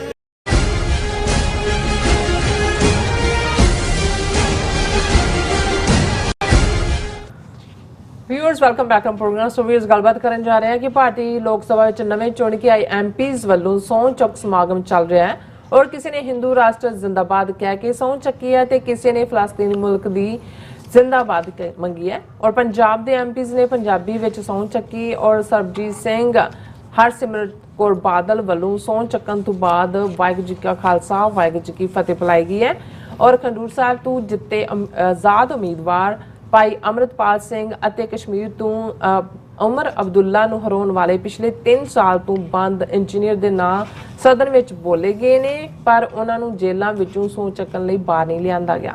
ਸੋ ਇਸ ਬਾਰੇ ਆਪਾਂ ਗੱਲਬਾਤ ਕਰਨ ਜਾ ਰਹੇ ਹਾਂ। ਸੋ ਅਸੀਂ ਚਾਹਾਂਗੇ ਕਿ ਤੁਸੀਂ ਇਸੇ ਤਰ੍ਹਾਂ ਬਣੇ ਰਹਿਣਾ, ਦੇਖਣ ਸੁਣਨ ਲਈ, ਲਿਖਣ ਲਈ। ਤੁਹਾਡਾ ਸਭ ਦਾ ਬਹੁਤ ਬਹੁਤ ਧੰਨਵਾਦ ਜੀ। ਡਾਕਟਰ ਸਾਹਿਬ ਕੀ ਕਹਿਣਾ ਚਾਹੋਗੇ? ਦੇਖੋ, ਵੈਸੇ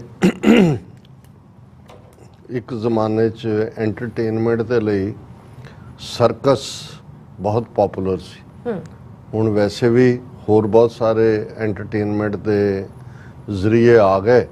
ਦੂਸਰੇ ਪਾਸੇ ਐਨੀਮਲ ਰਾਈਟਸ ਦੀ ਐਡਵੋਕੇਸੀ ਕਰਨ ਵਾਲਿਆਂ ਨੇ ਵੀ ਦੁਨੀਆ 'ਚ ਮਾਹੌਲ ਬਣਾਇਆ ਕਿ ਸਰਕਸ ਦੇ ਵਿੱਚ ਜਿਹੜੇ ਜਾਨਵਰਾਂ ਨੂੰ ਡਿਸਪਲੇ ਕੀਤਾ ਜਾਂਦਾ ਹੈ ਜਾਂ ਉਹਨਾਂ ਦੇ ਕਰਤੱਵ ਦਿਖਾਏ ਜਾਂਦੇ ਸੀ, ਉਹਨਾਂ ਦੇ ਉੱਤੇ ਬਹੁਤ ਜ਼ੁਲਮ ਕੀਤਾ ਜਾਂਦਾ, ਕਿਉਂਕਿ ਐਨੀਮਲਸ ਤਾਂ ਉਹਨਾਂ ਦੀ ਇੱਕ ਆਪਣੀ ਵਾਈਲਡ ਲਾਈਫ ਹੈ, ਉਸ 'ਚੋਂ ਜਿਉਂਦੇ ਨੇ। ਉਹ ਕਿਸੇ ਦੇ ਕਹਿਣ 'ਤੇ ਰਿਛ ਨੱਚੇਗਾ ਤੇ ਬਾਂਦਰ ਨੱਚੇਗਾ ਤੇ ਉਹਨਾਂ ਨੂੰ ਮਾਰ ਕੇ ਜਿਹੜਾ ਉਸ ਕਿਸਮ ਦਾ ਜਿਹੜਾ ਉਹ ਬਣਾਇਆ ਜਾਂਦਾ। ਸੋ ਇਸ ਕਾਰਨ ਕਰਕੇ ਵੀ ਇੱਕ ਜ਼ਮਾਨਾ ਸੀ ਕਿ ਈਵਨ ਕਈ ਸਾਲ ਇੱਕ ਥਾਂ ਦੇ ਉੱਤੇ ਸਰਕਸ ਰਹਿੰਦੀ ਸੀ, ਲੋਕ ਦੇਖਣ ਜਾਂਦੇ ਸੀ ਔਰ ਉਹ ਇੱਕ ਆਮਦਨ ਦਾ ਜ਼ਰੀਆ ਵੀ ਸੀ ਔਰ ਬਹੁਤ ਸਾਰੇ ਲੋਕ ਜਿਹੜੇ ਨੇ ਉਹ ਉਹਨਾਂ ਦੇ ਲਈ ਐਂਟਰਟੇਨਮੈਂਟ ਵੀ ਸੀ। ਹੁਣ ਵੈਸੇ ਤਾਂ ਬਹੁਤ ਘਟੀਆ ਲੈਵਲ ਦੀਆਂ ਐਂਟਰਟੇਨਮੈਂਟਸ ਜਦੋਂ ਅਸੀਂ ਇਹਨਾਂ ਦੀ ਹਾਲੀਵੁੱਡ, ਬਾਲੀਵੁੱਡ ਦੇਖਦੇ ਹਾਂ। ਅੱਜ ਹੀ ਮੈਂ ਕਿਸੇ ਡਾਕਟਰ ਦੀ ਇਹ ਰਿਪੋਰਟ ਪੜ੍ਹ ਰਿਹਾ ਸੀ, ਉਹਨੇ ਕਿਹਾ ਕਿ ਜੀ ਆਉਣ ਵਾਲੇ ਪੀਰੀਅਡ 'ਚ ਹਰ ਘਰ ਦੇ ਵਿੱਚ ਇੱਕ ਅੱਧਾ ਬੋਲਾ ਹੋਏਗਾ 30-35 ਸਾਲ ਦੀ ਉਮਰ 'ਚ ਹੀ, ਤੇ ਇੱਕ ਅੱਧਾ 35-40 ਸਾਲ ਦੀ ਉਮਰ 'ਚ ਪਾਗਲ ਹੋਏਗਾ। ਉਹਨੇ ਕਿਹਾ ਕਿ ਭਾਈ ਇਹ ਜਿਹੜੇ ਕੰਨਾਂ ਨੂੰ ਸਭ ਕੁਝ ਲਾਇਆ ਹੁੰਦਾ, ਇਹ ਤੁਹਾਡੀ ਜਿਹੜੀ ਹੈਲਥ ਵਾਸਤੇ ਨਹੀਂ ਈਅਰ ਡਰਮਸ ਹੈ ਉਹਨੂੰ ਡੈਮੇਜ ਕਰਦੇ ਨੇ, ਇਨਰ ਲੇਅਰ ਜਿਹਦੇ ਉੱਤੇ ਸਾਰਾ ਉਹ ਪੂਰਾ ਪਟਲ ਹੁੰਦਾ ਜਿਹਦੇ ਰਾਹੀਂ ਆਵਾਜ਼ ਹੁੰਦੀ ਹੈ। ਉਹਨਾਂ ਨੇ ਕਿਹਾ ਕਿ ਭਾਈ ਜਿਸ ਕਿਸਮ ਦਾ ਇਹ ਮਿਊਜ਼ਿਕ ਔਰ ਜਿਸ ਕਿਸਮ ਦਾ ਸ਼ੋਰ ਸ਼ਰਾਬਾ ਔਰ ਦੂਸਰਾ ਇਹ ਤੁਹਾਡੇ ਮੈਂਟਲ ਬੈਲੈਂਸ ਨੂੰ ਰਹਿਣ ਨਹੀਂ ਦੇਗਾ। ਹਾਲਾਂ ਹੋਰ ਵੀ ਅਸੀਂ ਹੁਣ ਤਾਂ ਦੇਖਦੇ ਹਾਂ ਕਿ ਵੀ ਕਈ ਲਾਈਵ ਹੋ ਕੇ ਸੁਸਾਈਡ ਕਰਦੇ ਨੇ ਕਿ ਜੀ ਉਹਨਾਂ ਨੂੰ ਹੁੰਦਾ ਵੀ ਮਰ ਤਾਂ ਜਾਵਾਂਗੇ, ਲਾਈਕਸ ਤਾਂ ਮਿਲਣਗੀਆਂ ਵੀ ਕਿੰਨੇ ਦੇਖ ਰਹੇ ਨੇ ਔਰ ਕਿੰਨਾ, ਪਰ ਮੈਂ ਇਹਨੂੰ ਲਾਈਟਰ ਵੇਂਚ ਨਹੀਂ ਲੈਂਦਾ। ਇਹ ਵੀ ਚੈਲੰਜਸ ਨੇ, ਕਈ ਵਾਰੀ ਜੀ ਕਰਦਾ ਵੀ ਤੁਸੀਂ ਇਹਨਾਂ ਸਾਰਿਆਂ ਦੇ ਉੱਤੇ ਵੀ ਗੱਲ ਕਰੋ, ਪਰ ਫਿਰ ਦੂਸਰੀ ਫਰਸਟ੍ਰੇਸ਼ਨ ਜਾਂ ਡੈਸਪਰੇਸ਼ਨ ਵੀ ਸਿਆਸੀ ਪਿੜ ਦੀ ਇੰਨੀ ਕੁ ਜ਼ਿਆਦਾ ਹੁੰਦੀ ਹੈ ਕਿ ਇਹ ਲੱਗਦਾ ਕਿ ਵੀ ਸਵਾਏ ਡੈਸਪਰੇਸ਼ਨ ਜਾਂ ਫਰਸਟ੍ਰੇਸ਼ਨਸ ਦੇ ਜੋ ਹਿਊਮਨ ਸੁਸਾਇਟੀ 'ਚ ਆਲੇ ਦੁਆਲੇ ਚੱਲ ਰਿਹਾ ਕੋਈ ਚੰਗੀ ਖਬਰ ਵੀ ਹੈ, ਕਿਉਂਕਿ ਅਖਬਾਰ ਤੁਸੀਂ ਚੁੱਕੋਗੇ ਜਾਂ ਹੁਣ ਤਾਂ ਅਖਬਾਰਾਂ ਚੁੱਕਣ ਦਾ ਕੰਮ ਹੀ ਨਹੀਂ, ਤੁਹਾਡੇ ਫੇਸਬੁੱਕ ਤੋਂ ਲੈ ਕੇ ਸਾਰੇ ਮੀਡੀਆ ਦੇ ਵਿੱਚ ਹੀ ਫੈਲਿਆ ਹੁੰਦਾ। ਪਰ ਜੇ ਤੁਸੀਂ ਵੈਸੇ ਐਂਟਰਟੇਨਮੈਂਟ ਦੇ ਲਈ ਕੋਈ ਦੇਖਣਾ ਹੋਏ ਤਾਂ ਫਿਰ ਚੰਗਾ ਹੋਏ ਵੀ ਇੰਡੀਅਨ ਪਾਰਲੀਮੈਂਟ ਦੀ ਕਾਰਵਾਈ ਦੇਖੋ। ਇੱਕ ਤਾਂ ਜਿਹੜੇ ਉੱਥੇ ਬੈਠੇ ਹੁੰਦੇ ਨੇ ਤੁਸੀਂ ਉਹਨਾਂ ਦੀਆਂ ਸ਼ਕਲਾਂ ਧਿਆਨ ਨਾਲ ਦੇਖੋ, ਉਹਨਾਂ ਦੀ ਚਾਲ ਢਾਲ ਦੇਖੋ ਤੇ ਤੁਹਾਨੂੰ ਉਹ ਬੰਦੇ ਘੱਟ ਜੋਕਰ ਨਜ਼ਰ ਆਉਂਦੇ ਨੇ।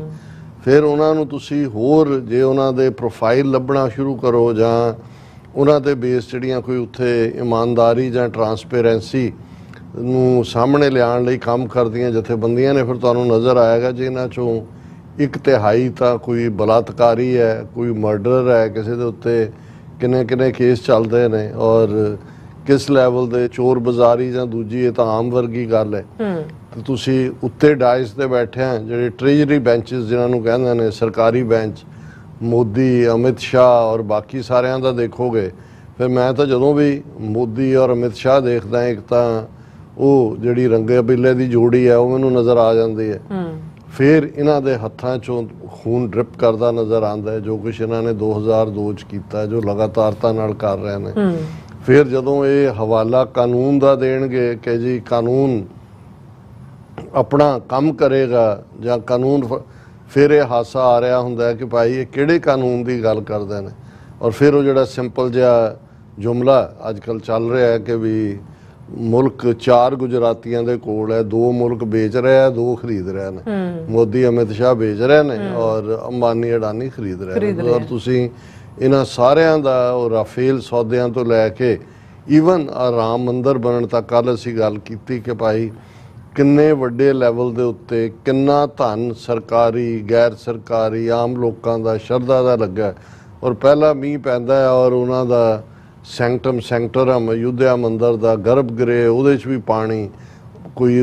ਔਰ ਜੇ ਉਹ ਮਹੰਤ ਜਿਹੜਾ ਹੈ ਉਹ ਕਹਿੰਦਾ ਹੈ ਕਿ ਭਾਈ ਐਵੇਂ ਹੋ ਰਿਹਾ। ਔਰ ਅੱਜ ਹੀ ਈਵਨ ਅਭਿਲੇਖ ਯਾਦਵ ਨੇ ਕਿਹਾ ਕਿ ਭਾਈ ਜੇ ਤੁਸੀਂ ਪਨਿਸ਼ ਨਾ ਕਰੋ ਉਹਨਾਂ ਪਾਂਡਿਆਂ ਨੂੰ ਔਰ ਉਹਨਾਂ ਪੁਜਾਰੀਆਂ ਨੂੰ, ਕਿਉਂਕਿ ਤੁਹਾਡੀ ਹਾਰ ਹੋਈ ਹੈ ਤਾਂ ਤੁਸੀਂ ਉਹਨਾਂ ਨੂੰ ਪਨਿਸ਼ ਕਰ ਰਹੇ ਹੋ। ਜਿਵੇਂ ਹਨੂਮਾਨਗੜ੍ਹੀ ਮੰਦਰ ਉਹਦੇ ਨਾਲ ਹੀ ਅਯੁੱਧਿਆ ਦੇ, ਮੇਰਾ ਖਿਆਲ ਅਯੁੱਧਿਆ ਦੀ ਪ੍ਰਸਿੰਕਟ 'ਚ ਹੈ, ਉਸ ਦੇ ਮਹੰਤ ਤੋਂ ਗਾਰਡ ਵਗੈਰਾ ਲੈ ਲਿਆ, ਉਹਦੀ ਤੇ DM ਦੀਆਂ ਆਪਸੀ ਗਾੜੀ ਗਲੋਚ ਹੋਇਆ। ਸੋ ਇੱਕ ਵੱਖਰਾ ਵਿਸ਼ਾ। ਪਰ ਤੁਹਾਨੂੰ ਜਦੋਂ ਤੁਸੀਂ ਕੁੱਲ ਮਿਲਾ ਕੇ ਦੇਖੋਗੇ ਜਿਹੜੇ ਉਹਨਾਂ ਦੇ ਸਾਕਸ਼ੀ ਮਹਾਰਾਜ ਵਰਗਾ, ਜਾਂ ਹੁਣ ਤਾਂ ਉਹਨੂੰ ਪ੍ਰਗਵੀ ਨੂੰ ਟਿਕਟ ਨਹੀਂ ਦਿੱਤੀ ਇਹਨਾਂ ਨੇ, ਉਹ ਭਗਵਾ ਜਿੱਤ ਵੀ ਗਿਆ, ਉਹਦੇ ਤੇ ਬਲਾਤਕਾਰ ਦੇ ਕੇਸ ਨੇ।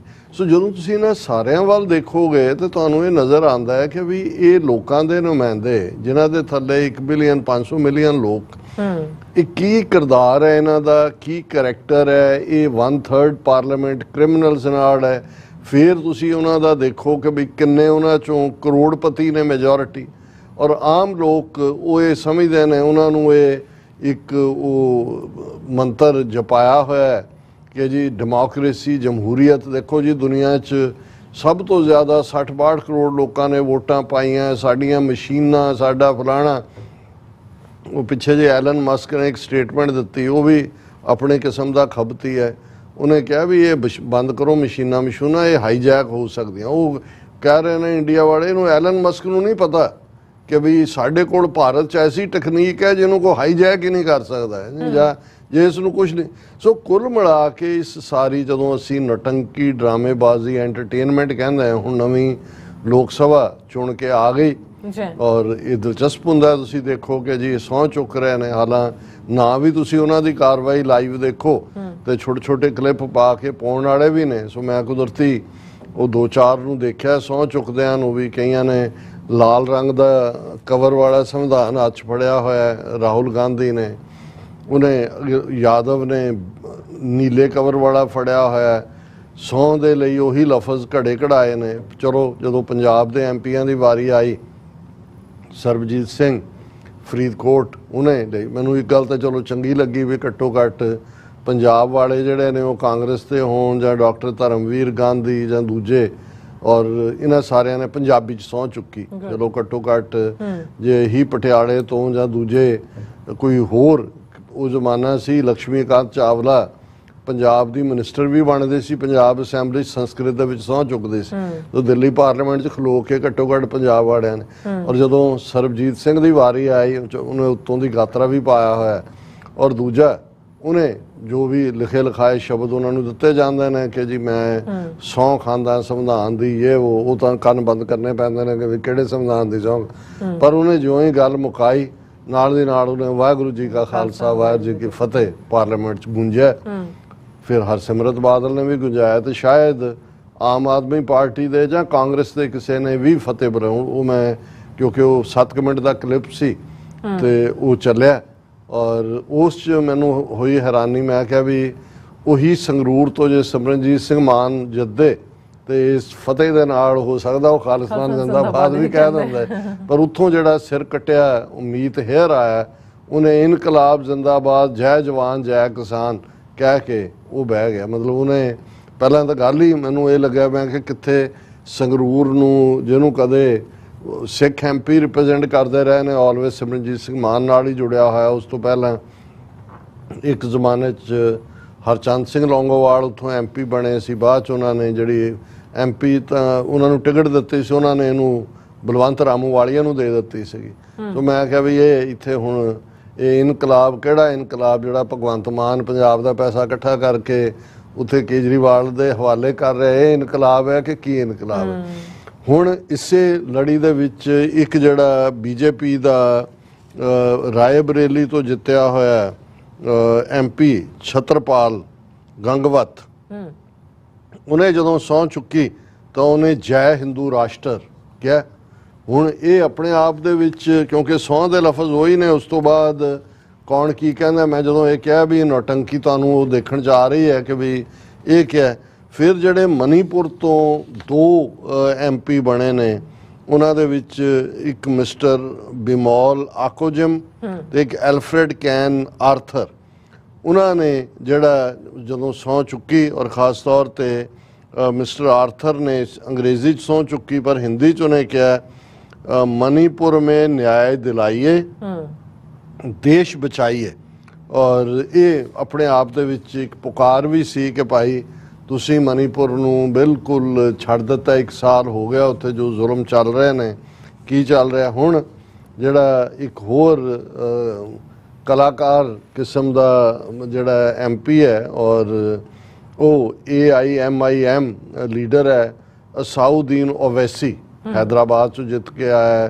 हैदराबाद तेलंगाना दा हल्का है, उन्हां दी राजधानी है शायद।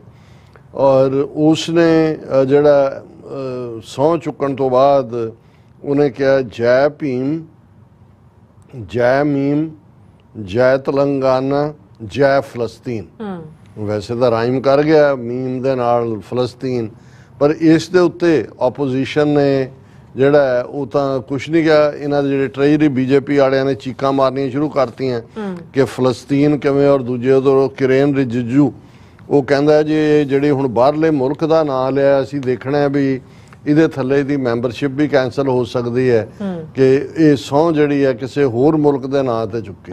ਉਹਨੇ ਕਿਹਾ ਵੀ ਜੇ ਤੁਸੀਂ ਬਾਕੀ ਸਾਰੇ ਵੀ ਤਾਂ ਕਹਿ ਰਹੇ ਨੇ ਹਿੰਦੂ ਰਾਸ਼ਟਰ ਵੀ, ਮੈਂ ਤਾਂ ਓਪਰੈਸਡ ਲੋਕ ਨੇ ਫਲਸਤੀਨ ਦੇ, ਉਹਨਾਂ ਦੀ ਗੱਲ ਕੀਤੀ।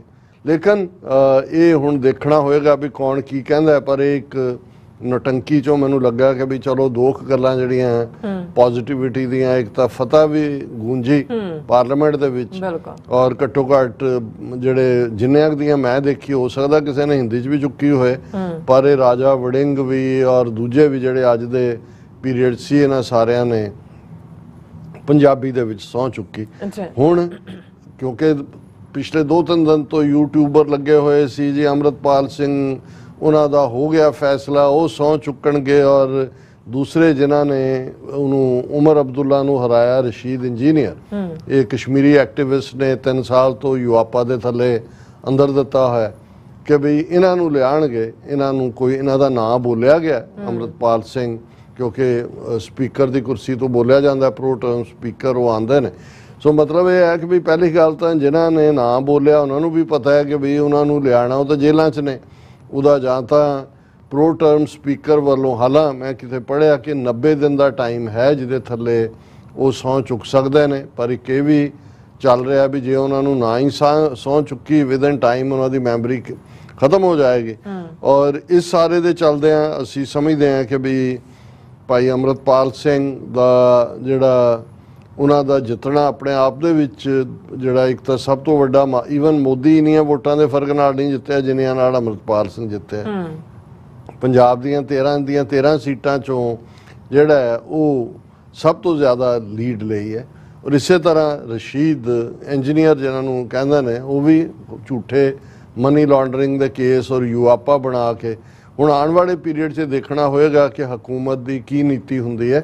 ਇਹ ਮੈਂ ਫॉर ਇੰਟਰਸਟ ਜਾਂ ਇੱਕ ਦਿਲਚਸਪੀ ਦੇ ਵਾਈਜ਼ ਦੇ ਤੌਰ ਤੇ ਇਸ ਸੈਗਮੈਂਟ ਨੂੰ ਡਿਸਕਸ ਕਰ ਰਹੇ ਹਾਂ, ਨਾ ਤਾਂ ਸਾਨੂੰ ਕੋਈ ਇਹ ਹੈ, ਔਰ ਮੈਂ ਇਹ ਆਲਰੇਡੀ ਕਹਿ ਚੁੱਕਾ ਵੀ ਜੇ 13 ਦੇ 13 MP ਖਾਲਿਸਤਾਨੀ ਬਣ ਜਾਣ, ਖਾਲਿਸਤਾਨ ਜ਼ਿੰਦਾਬਾਦ ਕਹਿ ਕੇ ਵੀ ਸਹੁੰ ਚੁੱਕਣ, ਤੇ ਇਸ ਦਾ ਮਤਲਬ ਖਾਲਿਸਤਾਨ ਦਾ ਬਣਨਾ ਨਹੀਂ ਹੈ, ਕਿਉਂਕਿ ਆਲਰੇਡੀ ਨਗਾਰਖਾਨੇ 'ਚ ਤੂਤੀ ਦੀ ਕੌਣ ਸੁਣਦਾ ਹੈ। 542 ਮੈਂਬਰਾਂ 'ਚ ਇਹਨਾਂ ਨੂੰ ਜਦੋਂ ਬੋਲ ਕੇ ਵੀ ਆਉਂਦੇ ਨੇ, ਸਰ ਕਪੂਰ ਸਿੰਘ ਬੋਲਦੇ ਰਹੇ ਪਾਰਲੀਮੈਂਟ 'ਚ, ਬੀਬੀ ਰਜਿੰਦਰ ਕੌਰ ਬੋਲਦੀ ਰਹੀ ਰਾਜ ਸਭਾ 'ਚ, ਸਰ ਸਿਮਰਨਜੀਤ ਸਿੰਘ ਮਾਨ ਹੋਰਾਂ ਦੀਆਂ ਬੜੀਆਂ ਆਈਡੀਅਲ ਸਪੀਚਿਸ ਨੇ, ਪਰ ਉਸ ਸਾਰੇ 'ਚੋਂ ਕੋਈ ਉਹ ਅਸਰਅੰਦਾਜ਼ ਨਹੀਂ ਹੁੰਦਾ। ਹਾਲਾਤ ਇਹ ਨੇ ਕਿ ਬਈ ਇਹਦੇ ਬਾਵਜੂਦ ਜਮਹੂਰੀਅਤ ਦਾ ਫਤਵਾ, ਜੇ ਲੋਕਾਂ ਦੇ ਫਤਵੇ ਦੀ ਗੱਲ ਕਰੋ ਜਿਨ੍ਹਾਂ ਨੂੰ ਦਿੱਤਾ, ਇਸ ਗੱਲ ਨੂੰ ਸਪੀਕਰ ਲੈਵਲ ਦੇ ਉੱਤੇ ਪਾਰਲੀਮੈਂਟ ਵੱਲੋਂ ਯਕੀਨੀ ਬਣਾਇਆ ਜਾਣਾ ਚਾਹੀਦਾ ਸੀ ਕਿ ਜਿਹੜੇ ਜਿੱਤ ਕੇ ਆਏ ਨੇ ਉਹਨਾਂ ਦੇ ਕੇਸ ਕਿੱਧਰ ਨੂੰ ਜਾਣਗੇ, ਉਹ ਵੱਖਰੀ ਕਹਾਣੀ ਹੈ।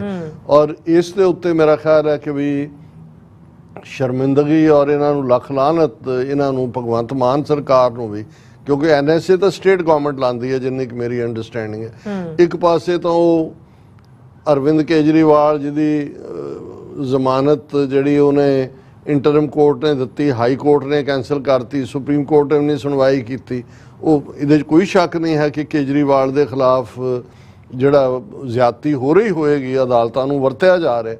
ਪਰ ਕੋਈ ਪੁੱਛੇ ਵੀ ਤੁਸੀਂ ਕੀ ਕਰ ਰਹੇ ਹੋ, ਜੇ ਤਾਂ ਤੁਸੀਂ ਪੰਜਾਬ 'ਚ ਫੇਅਰ ਹੁੰਦੇ, ਐਸਾ ਕੀ ਅੰਮ੍ਰਿਤਪਾਲ ਸਿੰਘ ਨੇ ਕੀਤਾ, ਔਰ ਜਦੋਂ ਚੁਣਿਆ ਜਾਂਦਾ ਹੈ ਉਸ ਤੋਂ ਬਾਅਦ 1 ਸਾਲ ਲਈ ਫੇਰ NSA ਲਾਇਆ ਜਾਂਦਾ ਹੈ। ਸੋ ਇਹ ਉਹਨਾਂ ਦੇ ਪੇਰੈਂਟਸ ਨੇ ਵੀ ਕਿਹਾ ਜੀ ਅਸੀਂ ਹਨੇਰੇ 'ਚ, ਸਾਨੂੰ ਨਹੀਂ ਪਤਾ ਵੀ ਪੰਜਾਬ ਗਵਰਨਮੈਂਟ ਕੀ ਕਰ ਰਹੀ ਹੈ। ਹਾਲਾਂ ਇਹ ਉਹਨਾਂ ਨੂੰ ਕਿਹਾ ਗਿਆ ਕਿ ਭਾਈ ਜਿਹੜਾ ਉਹਨਾਂ ਨੂੰ ਵਕਤੀ ਰਿਲੀਜ਼ ਦਿੱਤਾ ਜਾਏ, ਭਾਵੇਂ ਤੁਸੀਂ ਪੁਲਿਸ ਪਹਿਰੇ ਦੇ ਥੱਲੇ ਲਿਆਓ, ਉਹ ਘੱਟੋ ਘੱਟ ਜਿਹੜਾ ਲੋਕਾਂ ਦਾ ਫਤਵਾ ਹੈ ਉਸ ਦੀ ਤਾਂ ਕੋਈ ਕਦਰ ਪਾਓ। ਪਰ ਜਿੱਥੇ ਹੈ ਹੀ ਉਹ ਸਕਾਉਂਡਰਲਸ ਔਰ ਥੀਵਸ ਔਰ ਮਰਡਰਰਸ ਐਂਡ ਲੂਟਰਸ, ਉਹਨਾਂ ਦੇ ਹੱਥ 'ਚ ਪਾਵਰ ਹੈ, ਫਿਰ ਉਹੀ ਕੁਝ ਹੋਏਗਾ ਜੋ ਵਿੰਸਟਨ ਚਰਚਲ ਨੇ ਹਾਊਸ ਆਫ ਕਾਮਨਸ ਦੇ ਵਿੱਚ ਖਲੋ ਕੇ ਕਿਹਾ ਸੀ ਜਦੋਂ ਫਰੀडम ਆਫ ਇੰਡੀਆ ਬਿੱਲ ਪੇਸ਼ ਕੀਤਾ ਗਿਆ ਸੀ ਕਿ ਭਾਈ ਇਹ ਜਿਹੜਾ ਜਿਨ੍ਹਾਂ ਦੇ ਹਵਾਲੇ ਤੁਸੀਂ ਇਹ ਮੁਲਕ ਕਰ ਰਹੇ ਹੋ, ਇਹ ਸਾਰੇ ਚੋਰ ਚੱਕੇ ਬਦਮਾਸ਼ ਔਰ ਰਾਸਕਲ ਨੇ, ਇਹਨਾਂ ਤੋਂ ਲੋਕਾਂ ਦਾ ਭਲਾ ਨਹੀਂ ਹੋਣਾ ਜੀ। ਡਾਕਟਰ ਸਾਹਿਬ ਤੁਹਾਡਾ ਬਹੁਤ ਬਹੁਤ ਧੰਨਵਾਦ। ਸੋ ਅਥਲੇ ਬ੍ਰੇਕ ਵਿਊਅਰਸ, ਤੁਸੀਂ ਇਸੇ ਤਰ੍ਹਾਂ ਬਣੇ ਰਹਿਣਾ। ਮਿਲਦੇ ਹਾਂ ਛੋਟੇ ਜਿਹੇ ਬ੍ਰੇਕ ਤੋਂ ਬਾਅਦ।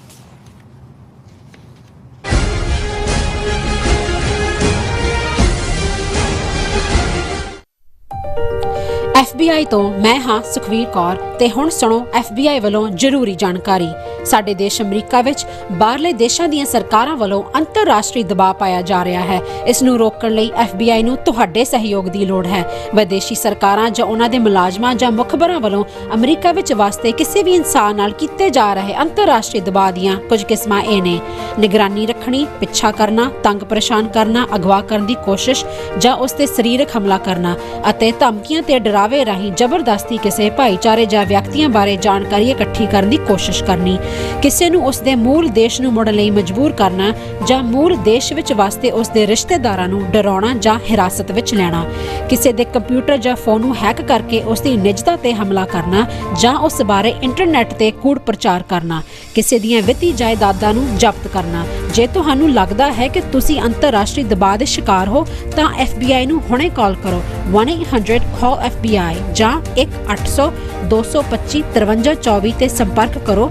ਤੇ ਜੇ ਤੁਹਾਡੇ ਲਈ ਅੰਗਰੇਜ਼ੀ ਵਿੱਚ ਗੱਲ ਕਰਨਾ ਮੁਸ਼ਕਲ ਹੈ ਤਾਂ ਤੁਸੀਂ ਪੰਜਾਬੀ ਵਿੱਚ ਗੱਲ ਕਰਨ ਲਈ ਕਹਿ ਸਕਦੇ ਹੋ ਜਾਂ FBI ਦੀ ਵੈਬਸਾਈਟ tips.fbi.gov ਤੇ ਆਪਣੀ ਸ਼ਿਕਾਇਤ ਦਰਜ ਕਰਾਓ।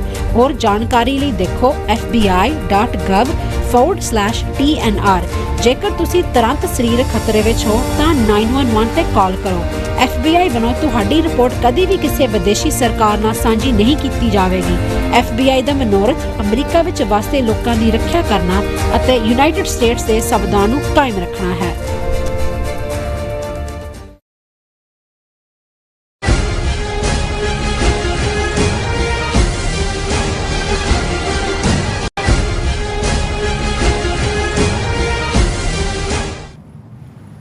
ਦਰਸ਼ਕੋ, ਬ੍ਰੇਕ ਤੋਂ ਬਾਅਦ ਤੁਹਾਡਾ ਸਭ ਦਾ ਭਰਪੂਰ ਸਵਾਗਤ ਹੈ। ਸੋ ਵੀਅਰਸ, ਗੱਲਬਾਤ ਕਰਨ ਜਾ ਰਹੇ ਹਾਂ ਕਿ 35 ਮਿਲੀਅਨ ਸਿੱਖ ਕੌਮ ਲਈ ਇਹ ਖੁਸ਼ੀ ਦੀ ਖਬਰ ਹੈ ਕਿ ਪਾਕਿਸਤਾਨ ਦੇ ਪੰਜਾਬ ਸੂਬੇ ਦੀ ਸਰਕਾਰ ਵੱਲੋਂ ਸਿੱਖ ਮੈਰਿਜ ਐਕਟ ਨੂੰ ਮਨਜ਼ੂਰੀ ਦੇ ਦਿੱਤੀ ਗਈ ਹੈ। ਇਸ ਦਾ ਐਲਾਨ ਪਾਕਿਸਤਾਨ ਗੁਰਦੁਆਰਾ ਪ੍ਰਬੰਧਕ ਕਮੇਟੀ ਦੇ ਪ੍ਰਧਾਨ ਅਤੇ ਪੰਜਾਬ ਸਰਕਾਰ ਵਿੱਚ ਘੱਟ ਗਿਣਤੀਆਂ ਦੇ ਮੰਤਰੀ ਰਮੇਸ਼ ਇੰਦਰ ਸਿੰਘ ਅਰੋੜਾ ਵੱਲੋਂ ਕੀਤਾ ਗਿਆ। ਯਾਦ ਰਹੇ, ਭਾਰਤ ਵਿੱਚ ਸਿੱਖ ਵਿਆਹਾਂ ਨੂੰ ਹਿੰਦੂ ਮੈਰਿਜ ਐਕਟ ਥੱਲੇ ਰਜਿਸਟਰ ਕੀਤਾ ਜਾਂਦਾ ਹੈ। ਸੋ ਇਸ ਬਾਰੇ ਆਪਾਂ ਗੱਲਬਾਤ ਕਰਨ ਜਾ ਰਹੇ ਹਾਂ।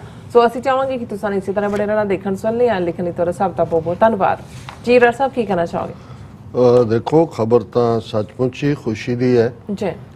ਦੋ ਤਿੰਨ ਡਿਵੈਲਪਮੈਂਟਸ ਪਾਕਿਸਤਾਨੀ ਪੰਜਾਬ ਦੇ ਹਵਾਲੇ ਨਾਲ ਪੋਜ਼ਿਟਿਵ ਜਿਹੜੀਆਂ, ਇਹਦੇ ਬਾਵਜੂਦ ਕਿ ਪਾਕਿਸਤਾਨ 'ਚ ਕਾਫੀ ਵੱਡਾ ਕ੍ਰਾਈਸਿਸ ਹੈ, ਫੈਡਰਲ ਲੈਵਲ ਦੇ ਉੱਤੇ ਵੀ ਦਹਿਸ਼ਤਗਰਦੀ ਵੀ ਸਿਰ ਚੁੱਕ ਰਹੀ ਹੈ, ਇੰਡੀਆ ਦੀ ਇੰਟਰਫੇਰੈਂਸ ਵੀ ਬਰਾਬਰ ਜਾਰੀ ਹੈ, ਕਿਸੇ ਹੱਦ ਤੱਕ ਫੌਜ ਜਿਹੜੀ ਕਿ ਡਿਸੀਜਨ ਮੇਕਰ ਹੁੰਦੀ ਹੈ ਆਲਵੇਜ਼, ਉਸ ਦੀ ਕ੍ਰੈਡੀਬਿਲਿਟੀ ਵੀ ਹਰਟ ਹੋਈ ਹੈ।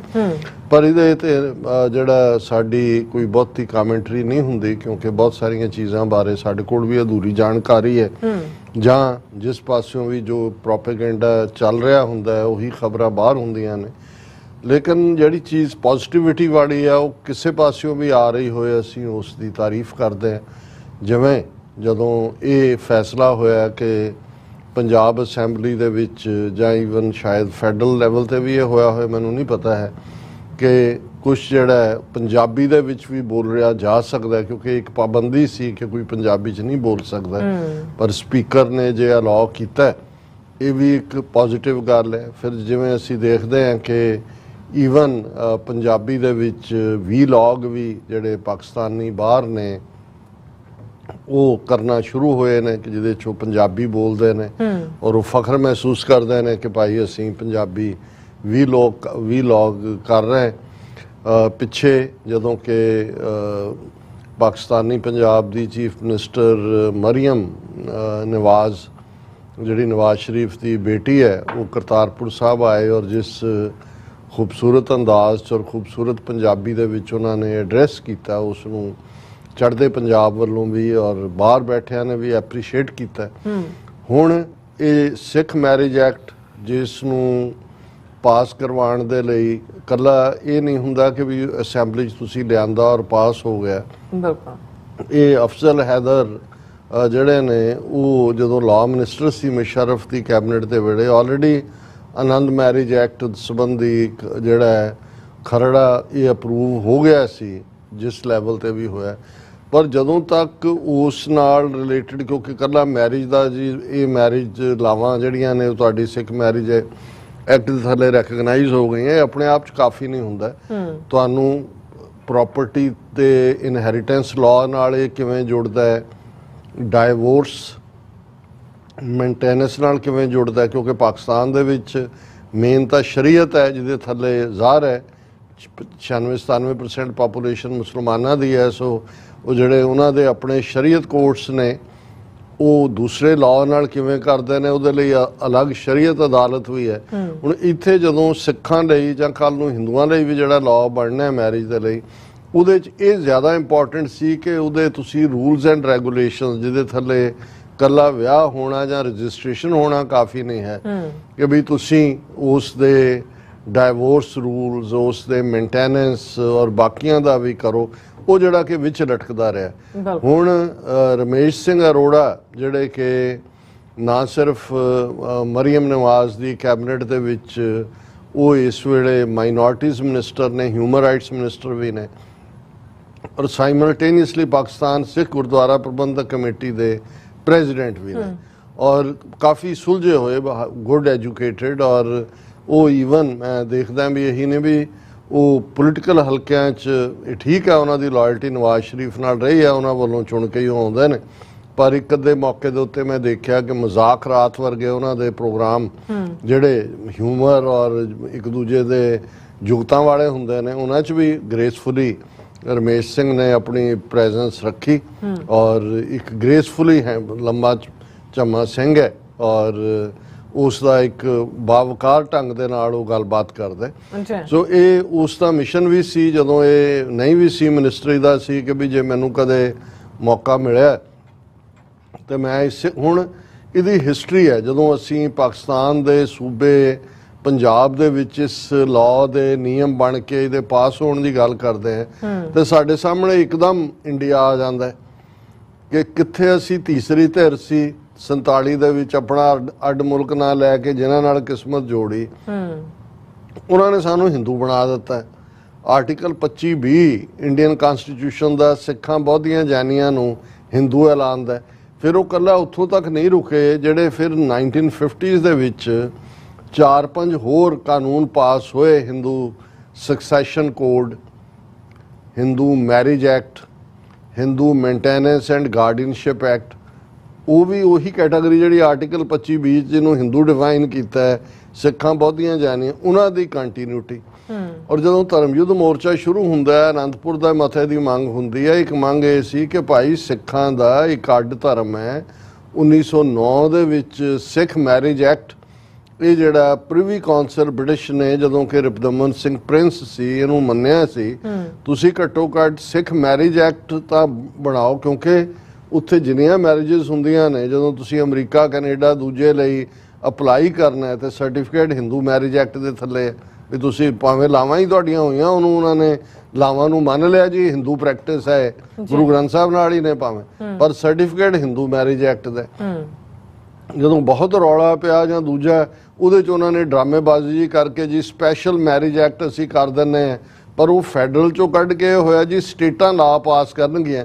ਫੈਡਰਲ ਨੇ ਕਹਿ ਦਿੱਤਾ ਤੁਸੀਂ ਕਰ ਸਕਦੇ ਹੋ ਸਪੈਸ਼ਲ ਸਿੱਖ ਜਿਹੜਾ ਮੈਰਿਜ ਐਕਟ ਦੇ ਥੱਲੇ, ਉਹ ਸਟੇਟਾਂ ਮੇਰਾ ਖਿਆਲ ਹੈ 1-2 ਨੂੰ ਛੱਡ ਕੇ ਕਿਸੇ ਸਟੇਟ ਨੇ ਨਾ ਕਿਸੇ ਦੀ ਕੋਈ ਦਿਲਚਸਪੀ ਆ ਉਹਨੂੰ ਵੀ ਪਾਸ ਨਹੀਂ ਕੀਤਾ।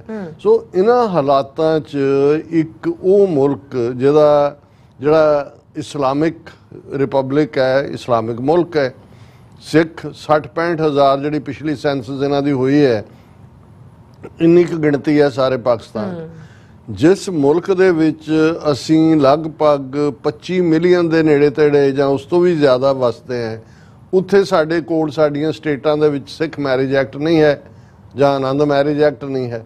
ਸੋ ਇਹ ਆਪਣੇ ਆਪ 'ਚ ਮੈਟਰ ਕਰਦਾ, ਔਰ ਇਹ ਅੱਜ ਖਬਰ ਇੰਟਰਨੈਸ਼ਨਲ ਹੈ। ਇੰਡੀਆ ਦੀ ਆਪਣੀ ਨਿਊਜ਼ ਏਜੰਸੀ PTI ਨੇ ਵੀ ਖਬਰ ਕੈਰੀ ਕੀਤੀ ਹੈ। Pakistan Punjab province government approves Sikh Marriage Act. The provincial cabinet approves the Punjab Sikh Anand Karaj Marriage Registrar and Marriage Rules 2024. और ये चीफ मिनिस्टर मरीम नवाज ने इस मीटिंग ਨੂੰ ਐਡਰੈਸ ਕੀਤਾ ਔਰ ਰਮੇਸ਼ ਸਿੰਘ ਅਰੋੜਾ ਨੇ ਇਸ ਦੇ ਉੱਤੇ ਇਹ ਗੱਲ ਕਹੀ ਹੈ ਕਿ ਭਾਈ ਇਹ ਹਿਸਟੋਰਿਕ ਡੇ ਹੈ ਸਿੱਖਾਂ ਦਾ। Today Punjab has become the first province in the world to implement the Sikh marriage act. ਹੁਣ ਇਹਦਾ ਇਕੱਲਾ ਇਹੀ ਨਹੀਂ ਵੀ ਪਾਕਿਸਤਾਨੀ ਸਿੱਖਾਂ ਨੂੰ ਫਾਇਦਾ ਹੋਏਗਾ, ਉਹਨਾਂ ਨੇ ਦੂਸਰੇ ਵੀ। ਹੁਣ ਇਹਦੇ ਥੱਲੇ ਇਹ ਹੈ ਕਿ ਵੀ ਜੇ ਬਾਹਰ ਰਹਿੰਦੇ ਸਿੱਖ, ਜਿਵੇਂ ਹੁਣ ਅੱਜ ਕੱਲ੍ਹ ਇੱਕ ਜਿਹਨੂੰ ਹਾਲਾਂ ਅਕਾਲ ਤਖਤ ਨੇ ਬੈਨ ਕਰਤਾ, ਡੈਸਟੀਨੇਸ਼ਨ ਮੈਰਿਜ ਕਰਦੇ ਨੇ ਜਾ ਕੇ। ਹੁਣ ਜਿੱਥੇ ਸਾਡਾ ਵੱਡਾ ਸਰਮਾਇਆ ਹੈ, ਨਨਕਾਣਾ ਸਾਹਿਬ, ਪੰਜਾ ਸਾਹਿਬ, ਕਰਤਾਰਪੁਰ ਸਾਹਿਬ ਔਰ ਹਿਸਟੋਰੀਕਲ ਬਿਲਡਿੰਗਸ ਨੇ, ਬਾਹਰ ਬੈਠੇ ਜਿਹੜੇ ਬਾਹਰਲੇ ਮੁਲਕਾਂ ਦੇ ਸ਼ਹਿਰੀ ਸਿੱਖ ਨੇ, ਅਮਰੀਕਾ, ਕੈਨੇਡਾ, ਯੂਰਪ, ਦੂਜੇ, ਉਹ ਡਿਸਾਈਡ ਕਰਦੇ ਨੇ ਜੀ ਅਸੀਂ ਮੈਰਿਜ ਕਰਨੀ ਹੈ ਪਾਕਿਸਤਾਨ ਦੇ ਇਤਿਹਾਸਕ ਗੁਰਦੁਆਰਾ ਸਾਹਿਬ 'ਚ ਪੁਰਾਣੇ।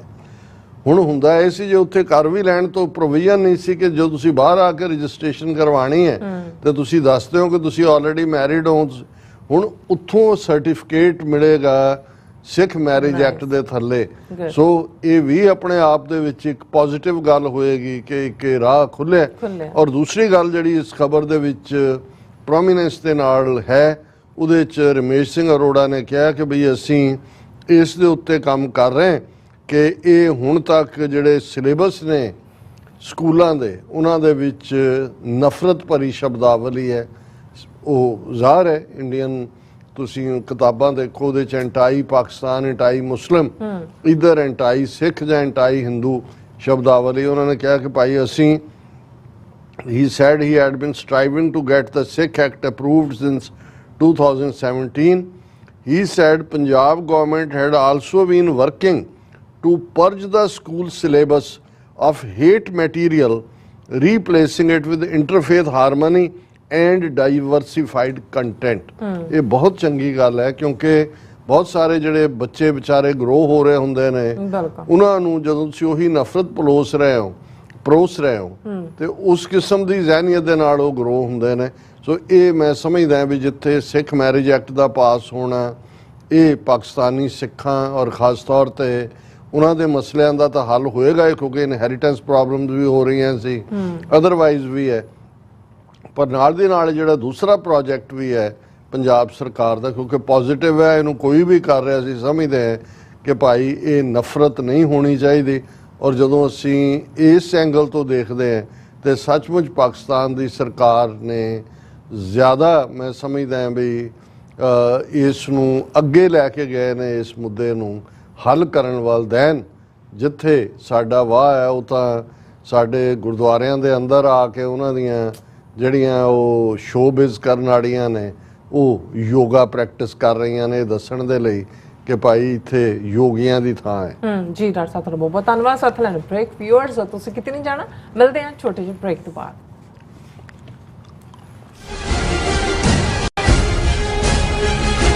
ਗੁਰੂ ਪਿਆਰੀ ਸਾਧ ਸੰਗਤ ਜੀਓ, ਵਾਹਿਗੁਰੂ ਜੀ ਕਾ ਖਾਲਸਾ, ਵਾਹਿਗੁਰੂ ਜੀ ਕੀ ਫਤਿਹ।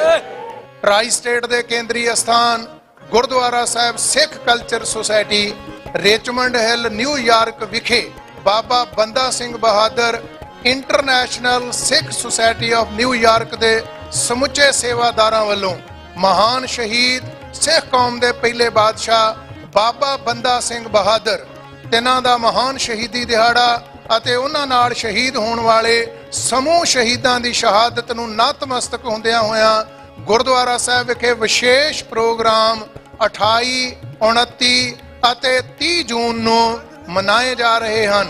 28 ਜੂਨ ਦਿਨ ਸ਼ੁੱਕਰਵਾਰ ਨੂੰ ਸਵੇਰੇ 10 ਵਜੇ ਅਖੰਡ ਪਾਠ ਸਾਹਿਬ ਆਰੰਭ ਹੋਣਗੇ, ਜਿਨ੍ਹਾਂ ਦੇ ਭੋਗ ਐਤਵਾਰ 30 ਜੂਨ ਨੂੰ ਸਵੇਰੇ 9:30 ਵਜੇ ਪੈਣਗੇ। 29 ਜੂਨ ਦਿਨ ਸ਼ਨੀਵਾਰ ਨੂੰ ਦਿਨ ਦੇ ਸਮੇਂ 1 ਵਜੇ ਤੋਂ ਮਹਾਨ ਇੱਕ ਸੈਮੀਨਾਰ ਵੀ ਉਲੀਕਿਆ ਗਿਆ ਹੈ, ਜਿਸ ਵਿੱਚ ਭਾਈ ਸਾਹਿਬ ਭਾਈ ਸੁਖਪ੍ਰੀਤ ਸਿੰਘ ਉਦੋਕੇ, ਭਾਈ ਹਰਿੰਦਰ ਸਿੰਘ ਟੈਕਸਸ ਵਾਲੇ ਅਤੇ ਇਹਨਾਂ ਤੋਂ ਇਲਾਵਾ ਹੋਰ ਵੀ ਵਿਦਵਾਨ ਜਨ ਗੁਰੂ ਚਰਨਾਂ ਵਿੱਚ ਹਾਜ਼ਰੀਆਂ ਭਰਨਗੇ।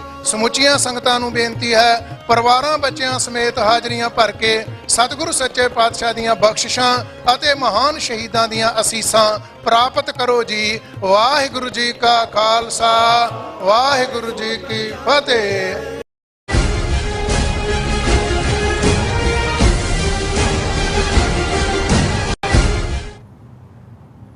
Viewers welcome back to programme. So viewers, ਹੁਣ ਆਪਾਂ ਆਪਣੇ ਜਿਹੜੇ ਵਿਊਅਰ ਜਿਹੜੇ ਲਿਖਤਾਂ ਨੇ ਔਰ ਕਮੈਂਟ ਨੇ ਉਹ ਲੈਣ ਜਾ ਰਹੇ ਹਾਂ, ਸਾਂਝਾ ਕਰਨ ਜਾ ਰਹੇ ਹਾਂ। ਸੋ ਅਸੀਂ ਚਾਹਾਂਗੇ ਕਿ ਤੁਸੀਂ ਇਸੇ ਤਰ੍ਹਾਂ ਬੜੇ ਰਹਿਣਾ, ਦੇਖਣ ਸੁਣ ਲਿਆ, ਲਿਖਣ ਲਈ ਤੁਹਾਡਾ ਸਭ ਦਾ ਬਹੁਤ ਬਹੁਤ ਧੰਨਵਾਦ ਜੀ। ਡਾਕਟਰ ਸਾਹਿਬ, ਕਿਹੜੀ ਲਿਖਤ ਸਾਂਝੀ ਕਰਨ ਜਾ ਰਹੇ ਦੇਖੋ ਅਸੀਂ ਆਲਰੇਡੀ ਅਨਾਉਂਸ ਕੀਤਾ ਸੀ ਕਿ ਹੁਣ ਸਾਡੀ sos@tv84.tv ਈਮੇਲ ਫੰਕਸ਼ਨਲ ਹੈ। ਸਾਡੇ ਵੀਰ ਭੈਣਾਂ ਲਿਖਣ, ਔਰ 2 ਲਿਖਤਾਂ ਕੱਲ ਜਿਹੜੀਆਂ ਸਾਨੂੰ ਆਈਆਂ, ਇੱਕ ਵੀਰ ਸਮਿੰਦਰ ਸਿੰਘ ਉਹਨਾਂ ਨੇ ਜਿੱਥੇ ਜਿਹੜਾ ਕੱਲ ਸਾਡੇ ਪ੍ਰੋਗਰਾਮ ਦਾ ਥੰਬਨੇਲ ਸੀ ਉਸ ਦੇ ਉੱਤੇ ਉਹਨਾਂ ਨੇ ਇਤਰਾਜ਼ ਕੀਤਾ ਕਿਉਂਕਿ ਬੈਕਗਰਾਉਂਡ ਤੇ ਦਰਬਾਰ ਸਾਹਿਬ ਸੀ ਔਰ ਫਰੰਟ ਦੇ ਉੱਤੇ ਉਸ ਦੀ ਗੁਜਰਾਤਣ ਦੀ ਜਿਹੜੀ ਹੈ ਉਹ ਸ਼ੀਰ ਸ਼ਾਸਨ ਕਰਨ ਦੀ ਪਿਕਚਰ ਸੀ। ਉਹਨਾਂ ਨੇ ਕਿਹਾ ਵੀ ਜੇ ਤੁਸੀਂ ਇਹ ਪਿਕਚਰ ਨਾ ਦਿੰਦੇ ਤੇ ਇਹ ਬਿਹਤਰ ਹੁੰਦਾ ਵੀ ਦਰਬਾਰ ਸਾਹਿਬ ਰਹਿੰਦਾ। ਜਿਉਂ ਹੀ ਉਹਨਾਂ ਨੇ ਕਿਹਾ ਯੋਰ program Sacho Sach with doctor Amarjit Singh June 24 complete show where program screen show Darbar Sahib along with yoga girl will glorify the girl and the yoga instead the importance of Darbar Sahib. My request that programmer should have displayed Darbar Sahib without yoga girl and her treachery to holy place as Darbar Sahib. Her condemnation act should have been displayed by a clip in news. ਇਹ ਧਰਮਿੰਦਰ ਸਿੰਘ ਲਿਖਦੇ ਨੇ ਔਰ ਜੋ ਉਹਨਾਂ ਨੇ ਕਿਹਾ ਅਸੀਂ ਇਹਦੇ ਨਾਲ ਜੋ ਹੀ ਮੈਂ ਦੇਖਿਆ ਸਹਿਮਤ ਹੈ ਔਰ ਮੈਂ ਆਪਣੀ ਟੈਕਨੀਕਲ ਟੀਮ ਨੂੰ ਕਿਹਾ ਵੀ ਇਸ ਦਾ ਥੰਬਨੇਲ ਬਦਲੋ ਔਰ ਉਹਨਾਂ ਨੇ ਫੌਰਨ ਬਦਲਿਆ ਔਰ ਬਹੁਤ ਬਹੁਤ ਸ਼ੁਕਰੀਆ ਧਰਮਿੰਦਰ ਸਿੰਘ ਜੀ, ਤੁਸੀਂ ਸਾਡੇ ਨੋਟਿਸ 'ਚ ਲਿਆਂਦਾ ਔਰ ਅਸੀਂ ਉਸ ਦੇ ਲਈ ਤੁਹਾਡੇ ਸ਼ੁਕਰਗੁਜ਼ਾਰ ਹਾਂ। ਡਾਕਟਰ ਫਵਾਦ ਜਿਹੜੇ ਕਸ਼ਮੀਰ ਨਾਲ ਸੰਬੰਧ ਰੱਖਦੇ ਨੇ ਉਹਨਾਂ ਦੀ ਲਿਖਤ ਹੈ। ਉਹਨਾਂ ਨੇ ਸਤਿ ਸ੍ਰੀ ਅਕਾਲ, ਸਲਾਮ ਅਲੈਕਮ, hope you are all good sir. I have a question that is frequently popping in my mind. Indian constitution does not accept Sikhism as a separate religion and Sikhism is described as a sect of Hinduism, Article 25. This is a huge discrimination and violation of UN General Assembly Resolution 1514. First, I want to know why was it done? It seems to be a deliberate act. Do Sikhs accept Constitution of India when it clearly attacks the identity? Question mark. Sikhism is not even closer to Hinduism. Sikhism and Islam promote monotheism, Tawheed, and both religions doesn't allow idol worshipping, Buddha prasti. Why the Sikhs in India couldn't raise their voice against the discrimination in 1950s? Question mark. At last, I want to thank you and your team for bringing a platform that provides unbiased analysis and commentary on world affairs, particularly raising voice for oppressed. You are an inspiration. Dr. Fawad ji, बहुत शुक्रिया। ਤੁਸੀਂ ਨਾਲ ਵੀ ਜੁੜਦੇ ਹੋ ਔਰ ਲਿਖਦੇ ਵੀ ਹੋ ਔਰ ਇਹ ਸਾਡੇ ਲਈ ਜਿਹੜਾ ਹੈ ਉਹ ਸਿੱਖਣ ਦੀ ਪ੍ਰੋਸੈਸ ਵੀ ਹੁੰਦੀ ਹੈ। ਤੁਸੀਂ ਬਿਲਕੁਲ ਠੀਕ ਫਰਮਾਇਆ ਕਿ ਇੰਡੀਅਨ ਕਨਸਟੀਟਿਊਸ਼ਨ ਦੇ ਵਿੱਚ ਉਹਨਾਂ ਦਾ ਆਰਟੀਕਲ 25B ਜਿਹੜਾ ਸਿੱਖਾਂ, ਬੌਧੀਆਂ ਔਰ ਜੈਨੀਆਂ ਨੂੰ ਹਿੰਦੂ ਐਲਾਨਦਾ ਹੈ। ਇਹ ਬੇਸਿਕ ਜਿਹੜਾ ਡਰਾਫਟ ਸੀ ਇੰਡੀਅਨ ਕਨਸਟੀਟਿਊਸ਼ਨ ਦਾ ਜਦੋਂ ਕਲਚਰਡ ਅਸੈਂਬਲੀ ਦੇ ਵਿੱਚ ਡਿਸਕਸ਼ਨ ਚੱਲ ਰਹੀ ਸੀ ਉਹਦੇ 'ਚ ਲਿਆਂਦਾ ਗਿਆ। 2 ਸਿੱਖ ਨੁਮਾਇੰਦੇ ਜਿਹੜੇ ਕਾਂਸਟੀਟਿਊਂਟ ਅਸੈਂਬਲੀ ਦੇ ਵਿੱਚ ਅਕਾਲੀਆਂ ਵੱਲੋਂ ਇਲੈਕਟ ਹੋ ਕੇ ਗਏ ਸੀ, ਭੁਪਿੰਦਰ ਸਿੰਘ ਮਾਨ ਔਰ ਹੁਕਮ ਸਿੰਘ, ਉਹਨਾਂ ਨੇ ਇਸ ਦੇ ਉੱਤੇ ਇਤਰਾਜ਼ ਜਤਾਇਆ। ਇਕੱਲਾ ਇਸ ਦੇ ਉੱਤੇ ਹੀ ਨਹੀਂ ਜਤਾਇਆ ਕਿਉਂਕਿ ਸਿੱਖ ਪਾਰਟੀ ਅਕਾਲੀ ਦਲ ਨੇ ਇੰਡੀਅਨ ਯੂਨੀਅਨ ਨੂੰ ਜੁਆਇਨ ਇਸ ਸ਼ਰਤ ਦੇ ਉੱਤੇ ਕੀਤਾ ਸੀ ਕਿ ਕੋਈ ਕਨਸਟੀਟਿਊਸ਼ਨ ਜਿਹੜਾ ਬਣੇਗਾ ਉਸ ਦੇ ਵਿੱਚ ਪੰਜਾਬ ਨੂੰ, ਸਿੱਖਾਂ ਨੂੰ ਇੱਕ ਸਪੈਸ਼ਲ ਰੁਤਬਾ ਦਿੱਤਾ ਜਾਏਗਾ, ਜਿਸ ਬਾਰੇ ਜਵਾਹਰ ਲਾਲ ਨਹਿਰੂ ਦੇ ਲਫ਼ਜ਼ ਇਹ ਸੀ ਕਿ I have no objection if brave Sikhs of Punjab are given a province in the north of India where they may also be able to experience the glow of freedom. ਹੁਣ ਸਿੱਖ ਤਾਂ ਇਹ ਐਕਸਪੈਕਟ ਕਰਦੇ ਸੀ ਕਿ ਭਾਈ ਸਾਡੇ ਨਾਲ ਜੋ ਇਹਨਾਂ ਦਾ ਵਾਅਦਾ ਹੈ ਔਰ ਜਿਹਦੇ ਥੱਲੇ ਕੁਛ ਰਾਈਟਸ ਜਿਹੜੇ ਨੇ ਸਪੈਸ਼ਲ ਪੰਜਾਬ ਨੂੰ ਦਿੱਤੇ ਜਾਣਗੇ, ਜਿਵੇਂ ਡਿਮਾਂਡ ਸੀ ਕਿ ਅੰਦਰੂਨੀ ਖੁਦ ਮੁਖਤਾਰੀ ਕਿ ਵੀ ਫੋਰਨ ਅਫੇਅਰਸ, ਡਿਫੈਂਸ, ਕਮਿਊਨੀਕੇਸ਼ਨ 2-3 ਮਹਿਕਮੇ ਫੈਡਰਲ ਰੱਖੇ, ਬਾਕੀ ਪੰਜਾਬ ਇੱਕ ਜਿਹੜਾ ਆਟੋਨਮਸ ਪ੍ਰੋਵਿੰਸ ਹੋਏਗਾ। ਪਰ ਇੱਥੇ ਤਾਂ ਇਹ ਹੋਇਆ ਵੀ ਪ੍ਰੋਵਿੰਸ ਜਾਂ ਉਹਨਾਂ ਨੇ ਗਲੋ ਆਫ ਫਰੀडम ਤਾਂ ਕੀ ਦੇਣੀ ਸੀ, ਉਹਨਾਂ ਨੇ ਸਾਡੇ ਧਰਮ ਦੀ ਅਡਰੀ ਹੋਂਦ ਨੂੰ ਹੀ ਨਹੀਂ ਮੰਨਿਆ। ਔਰ ਜਿਹੜਾ ਤੁਹਾਡਾ ਸਵਾਲ ਸੀ ਕਿ ਵਿਰੋਧ ਕਿਉਂ ਨਹੀਂ ਕੀਤਾ, ਵਿਰੋਧ ਤਾਂ ਫੌਰਨ ਹੋਇਆ ਔਰ ਇਹਨਾਂ ਦੋਨੋਂ ਨੁਮਾਇੰਦਿਆਂ ਨੇ ਦੇ refused to sign on the draft of Indian constitution. ਔਰ ਜਿਹੜੀ ਸਟੇਟਮੈਂਟ ਮੈਂ ਅਕਸਰ ਦਿੰਦਾ ਵੀ ਡੀ ਫੈਕਟੋ ਬੇਸ਼ੱਕ ਅਸੀਂ ਫਸ ਗਏ ਇਹਨਾਂ ਦੇ ਨਾਲ, ਡੀ ਜੂਰਿਸ ਨਹੀਂ ਮੰਨਿਆ ਹੋਇਆ। ਔਰ ਇਹੀ ਕਾਰਨ ਸੀ ਕਿ 26 ਜਨਵਰੀ 1950 ਨੂੰ ਜਦੋਂ ਇੰਡੀਅਨ ਕਨਸਟੀਟਿਊਸ਼ਨ ਇੰਪਲੀਮੈਂਟ ਕੀਤਾ ਗਿਆ, ਸਿੱਖਾਂ ਨੇ ਉਸ ਵੇਲੇ ਦੇ ਅਕਾਲੀ ਦਲ ਦੇ ਸੱਦੇ ਦੇ ਉੱਤੇ ਇਸ ਨੂੰ ਐਜ਼ ਏ ਬਲੈਕ ਡੇ ਕਿਹਾ ਸੀ। ਆਪਣੇ ਘਰਾਂ ਦੇ ਬਾਹਰ ਕਾਲੇ ਝੰਡੇ ਲਾਏ ਸੀ, ਕਾਲੀਆਂ ਪੱਗਾਂ, ਕਾਲੀਆਂ ਚੁੰਨੀਆਂ ਬੀਬੀਆਂ ਨੇ ਲਈਆਂ ਸੀ। ਔਰ ਸਟਰਗਲ ਉਸ ਦਿਨ ਤੋਂ ਹੀ ਸ਼ੁਰੂ ਹੋ ਗਈ ਸੀ। ਔਰ ਅਸੀਂ ਜਿਵੇਂ ਇਸ ਕਨਸਟੀਟਿਊਸ਼ਨ 'ਚ ਫੇਥ ਤਾਂ ਦੂਰ ਦੀ ਗੱਲ, ਅਸੀਂ ਤਾਂ ਇਹਨੂੰ ਮੰਨਦੇ ਹੀ ਨਹੀਂ ਹੈ। ਔਰ ਜੂਨ 84 ਤੋਂ ਬਾਅਦ ਤਾਂ ਫਿਰ ਖਾਲਿਸਤਾਨ ਦੀ ਸਟਰਗਲ ਸ਼ੁਰੂ ਹੋ ਜਾਂਦੀ ਹੈ। ਔਰ ਵੈਸੇ ਤੁਸੀਂ ਜਿਹੜਾ UN ਜਨਰਲ ਅਸੈਂਬਲੀ ਰੈਜ਼ੋਲੂਸ਼ਨ 1514 ਦੀ ਗੱਲ ਕੀਤੀ, ਮੈਂ ਰਿਸਰਚ ਕਰਾਂਗਾ ਕਿ ਇਹ ਕੀ ਹੈ। ਪਰ ਕਿਉਂਕਿ ਅਸੀਂ ਗਵਰਨਰ ਨਹੀਂ ਹੁੰਦੇ ਉਹਨਾਂ ਦੇ ਥੱਲੇ, ਹੁਣ ਤਾਂ ਆਜ਼ਾਦੀ ਦਾ ਝੰਡਾ, ਹੁਣ ਤਾਂ UN ਦੇ ਕੋਲ ਅਸੀਂ ਇੱਕ ਅੱਡ ਮੁਲਕ ਲਈ ਰੈਫਰੈਂਡਮ ਦੀ ਮੰਗ ਲੈ ਕੇ ਜਾ ਰਹੇ ਹਾਂ। ਇਸ ਲਈ ਉਹਨਾਂ ਨੇ ਜਿਹੜਾ ਹੈ ਉਹ ਸਾਡੇ ਨਾਲ ਜੋ ਕੀਤਾ, ਇਹ ਉਸ ਤੋਂ ਬਾਅਦ ਹੀ ਸਾਡੀ ਸਟਰਗਲ ਦੀ ਸ਼ੁਰੂਆਤ ਹੋਈ। ਔਰ ਮੇਰਾ ਖਿਆਲ ਹੈ ਇਹੀ ਉਸ ਦਾ ਲੁਬੇ ਲੁਬਾਬ ਹੈ ਸਾਰੀ ਲਿਖਤ ਦਾ। ਬਾਕੀ ਤੁਹਾਡਾ ਬਹੁਤ ਬਹੁਤ ਸ਼ੁਕਰੀਆ ਜੀ। ਹੁਣ ਆਪਾਂ ਆਪਣੇ ਜਿਹੜੇ ਵਿਊਅਰਸ ਮੈਸੇਜ ਨੇ ਉਹ ਲੈਣ ਜਾ ਰਹੇ ਹਾਂ। ਸਭ ਦਾ ਬਹੁਤ ਬਹੁਤ ਸ਼ੁਕਰੀਆ ਅਦਾ ਕਰਦੇ ਹਾਂ। ਬਹੁਤ ਅੱਛੇ ਮੈਸੇਜ ਜੋ ਸਾਨੂੰ ਭੇਜੇ ਨੇ ਔਰ ਹਮੇਸ਼ਾ ਸਾਨੂੰ ਇਸ ਤਰ੍ਹਾਂ ਭੇਜਦੇ ਰਹੋ। ਨਿਹੰਗ ਸਿੰਘ ਜੀ ਲਿਖਦੇ ਨੇ, amazing show doctor sahib, you have great knowledge. ਔਰ ਗੁਰਮੁਖ ਸਿੰਘ ਗੁਰਮੁਖ ਜੀ ਵੀ ਆਏ ਨੇ ਔਰ all about truth and Sikhism ਵੀ ਸਾਨੂੰ ਫਤਿਹ ਬੁਲਾਉਂਦੇ ਨੇ। ਔਰ ਇਸੇ ਤਰ੍ਹਾਂ ਸਿੰਘ ਨਵਜੋਤ ਜੀ ਖਾਲਸਾ ਜ਼ਿੰਦਾਬਾਦ ਕਹਿੰਦੇ ਨੇ। ਬਲਿਹਾਰ ਸਿੰਘ ਕੰਗ ਜੀ ਵੀ ਫਤਿਹ ਬੁਲਾਉਂਦੇ ਨੇ। ਨਰਿੰਦਰ ਜੀ ਵੀ ਸਾਨੂੰ ਖਾਲਸਾ ਜ਼ਿੰਦਾਬਾਦ ਕਹਿੰਦੇ ਨੇ। ਗੁਰਮਹਿੰਦਰ ਸਿੰਘ ਜੀ ਵੀ ਕਹਿੰਦੇ ਨੇ ਕਿ ਅਸੀਂ ਜਿੱਤਾਂਗੇ, ਜ਼ਰੂਰ ਜਿੱਤਾਂਗੇ। ਔਰ ਫਿਰ ਸਾਨੂੰ ਫਤਿਹ ਵੀ ਬੁਲਾਉਂਦੇ ਨੇ। ਵਰਿੰਦਰ ਸਿੰਘ ਜੀ ਲਿਖਦੇ ਨੇ ਕਿ ਸਾਰੇ ਵੀਰਾਂ ਭੈਣਾਂ ਨੂੰ ਬੇਨਤੀ ਹੈ ਕਿ ਵੱਧ ਤੋਂ ਵੱਧ ਜਿਹੜਾ ਆਪਣਾ ਦਸਵੰਧ TV 84 ਨੂੰ ਦਿਆ ਕਰੋ। ਅਸੀਂ ਆਪਣਾ ਇੱਕੋ ਇੱਕ ਜਿਹੜਾ ਪੰਥਕ ਚੈਨਲ ਨੂੰ ਹੋਰ ਕਹਿੰਦੇ ਬੁਲੰਦੀਆਂ ਤੱਕ ਲੈ ਕੇ ਜਾ ਸਕਾਂਗੇ ਜੇ ਤੁਹਾਡਾ ਦਸਵੰਧ। ਵਰਿੰਦਰ ਸਿੰਘ ਜੀ ਬਹੁਤ ਬਹੁਤ ਸ਼ੁਕਰੀਆ। ਮੈਂ ਅੱਜ ਦੇ ਪ੍ਰੋਗਰਾਮ ਦੇ ਸ਼ੁਰੂ 'ਚ ਹੀ ਦਬਵੀਂ ਜਿਹੀ ਆਵਾਜ਼ 'ਚ ਆਪਣੀ ਜਿਹੜੀ ਹਕੀਕਤ ਹੈ ਉਹਨੂੰ ਬਿਆਨਿਆ। ਔਰ ਮੈਂ ਸਮਝਦਾ ਵੀ ਜਿਹੜੇ ਸਾਡੇ ਪਿਆਰੇ ਨੇ, ਸੈਂਸਿਟਿਵ ਔਰ ਸਮਝਣ ਵਾਲੇ ਨੇ, ਜੇ ਇਸ ਦੇ ਉੱਤੇ ਅਮਲ ਦਰਾਮਦ ਕਰਨਗੇ ਤੇ ਅਸੀਂ ਇਸ ਨੂੰ ਅੱਗੇ ਤੋਰ ਸਕਾਂਗੇ। ਬਾਕੀ ਜਿਵੇਂ ਗੁਰੂ ਨੂੰ ਪਾਉਂਦਾ। ਔਰ ਇਸ ਤਰ੍ਹਾਂ ਗੁਰਮਹਿੰਦਰ ਸਿੰਘ ਜੀ ਲਿਖਦੇ ਨੇ ਕਿ ਬਾਬਾ ਜੀ ਤੁਸੀਂ ਧੰਨ ਹੋ, ਕਿੰਨੀ ਸੇਵਾ ਕਰ ਰਹੇ ਹੋ। ਵੀਰ ਜੀ ਧੰਨ ਤਾਂ ਸਤਿਗੁਰੂ ਨੇ ਔਰ ਗੁਰੂ ਕੇ ਸਿੱਖ ਨੇ। ਅਸੀਂ ਤਾਂ ਆਵਾਜ਼ ਨੂੰ ਬੁਲੰਦ ਰੱਖਣ ਦੀ ਕੋਸ਼ਿਸ਼ ਕਰ ਰਹੇ ਹਾਂ। ਬਾਕੀ ਇਹ ਤੁਹਾਡਾ ਸਭ ਦਾ ਸਹਿਯੋਗ ਔਰ ਐਫਰਟ ਹੈ ਕਿ ਅਸੀਂ ਇਸ ਆਵਾਜ਼ ਨੂੰ ਜਿਉਂਦਾ ਰੱਖਣ ਦੀ ਕੋਸ਼ਿਸ਼ ਕਰ ਰਹੇ ਹਾਂ। ਕੁਲਦੀਪ ਕੌਰ ਜੀ ਫਤਿਹ ਬੁਲਾਉਂਦੇ ਨੇ। ਕੰਬੈਟ ਐਕਸ ਜੀ ਲਿਖਦੇ ਨੇ ਕਿ ਇਹੀ ਫਰਕ ਹੈ ਸਿੱਖਾਂ ਵਿੱਚ ਤੇ ਹਿੰਦੂਆਂ ਵਿੱਚ। ਤੁਸੀਂ ਕਦੇ ਵੇਖਿਆ ਮੰਦਿਰ ਵਿੱਚ ਸਿੱਖਾਂ ਨੂੰ ਗਲਤ ਕੰਮ ਕਰਦੇ ਔਰ ਪਰ ਇਹ ਚਨਕਿਆ ਦੀ ਔਲਾਦ ਸਾਡੇ ਗੁਰੂ ਘਰ ਤੰਦੇ ਨੇ ਡਿਸਰਿਸਪੈਕਟ ਢਾਂਦੇ ਨੇ ਡਿਸਰਿਸਪੈਕਟ ਕਰਦੇ ਨੇ। ਫਰਕ ਤਾਂ ਹੈ ਪੰਜਾਬੀ ਹੱਲ ਹੈ, ਜਿਹੜਾ ਪੰਜਾਬ ਹੱਲ ਆਜ਼ਾਦੀ ਹੈ।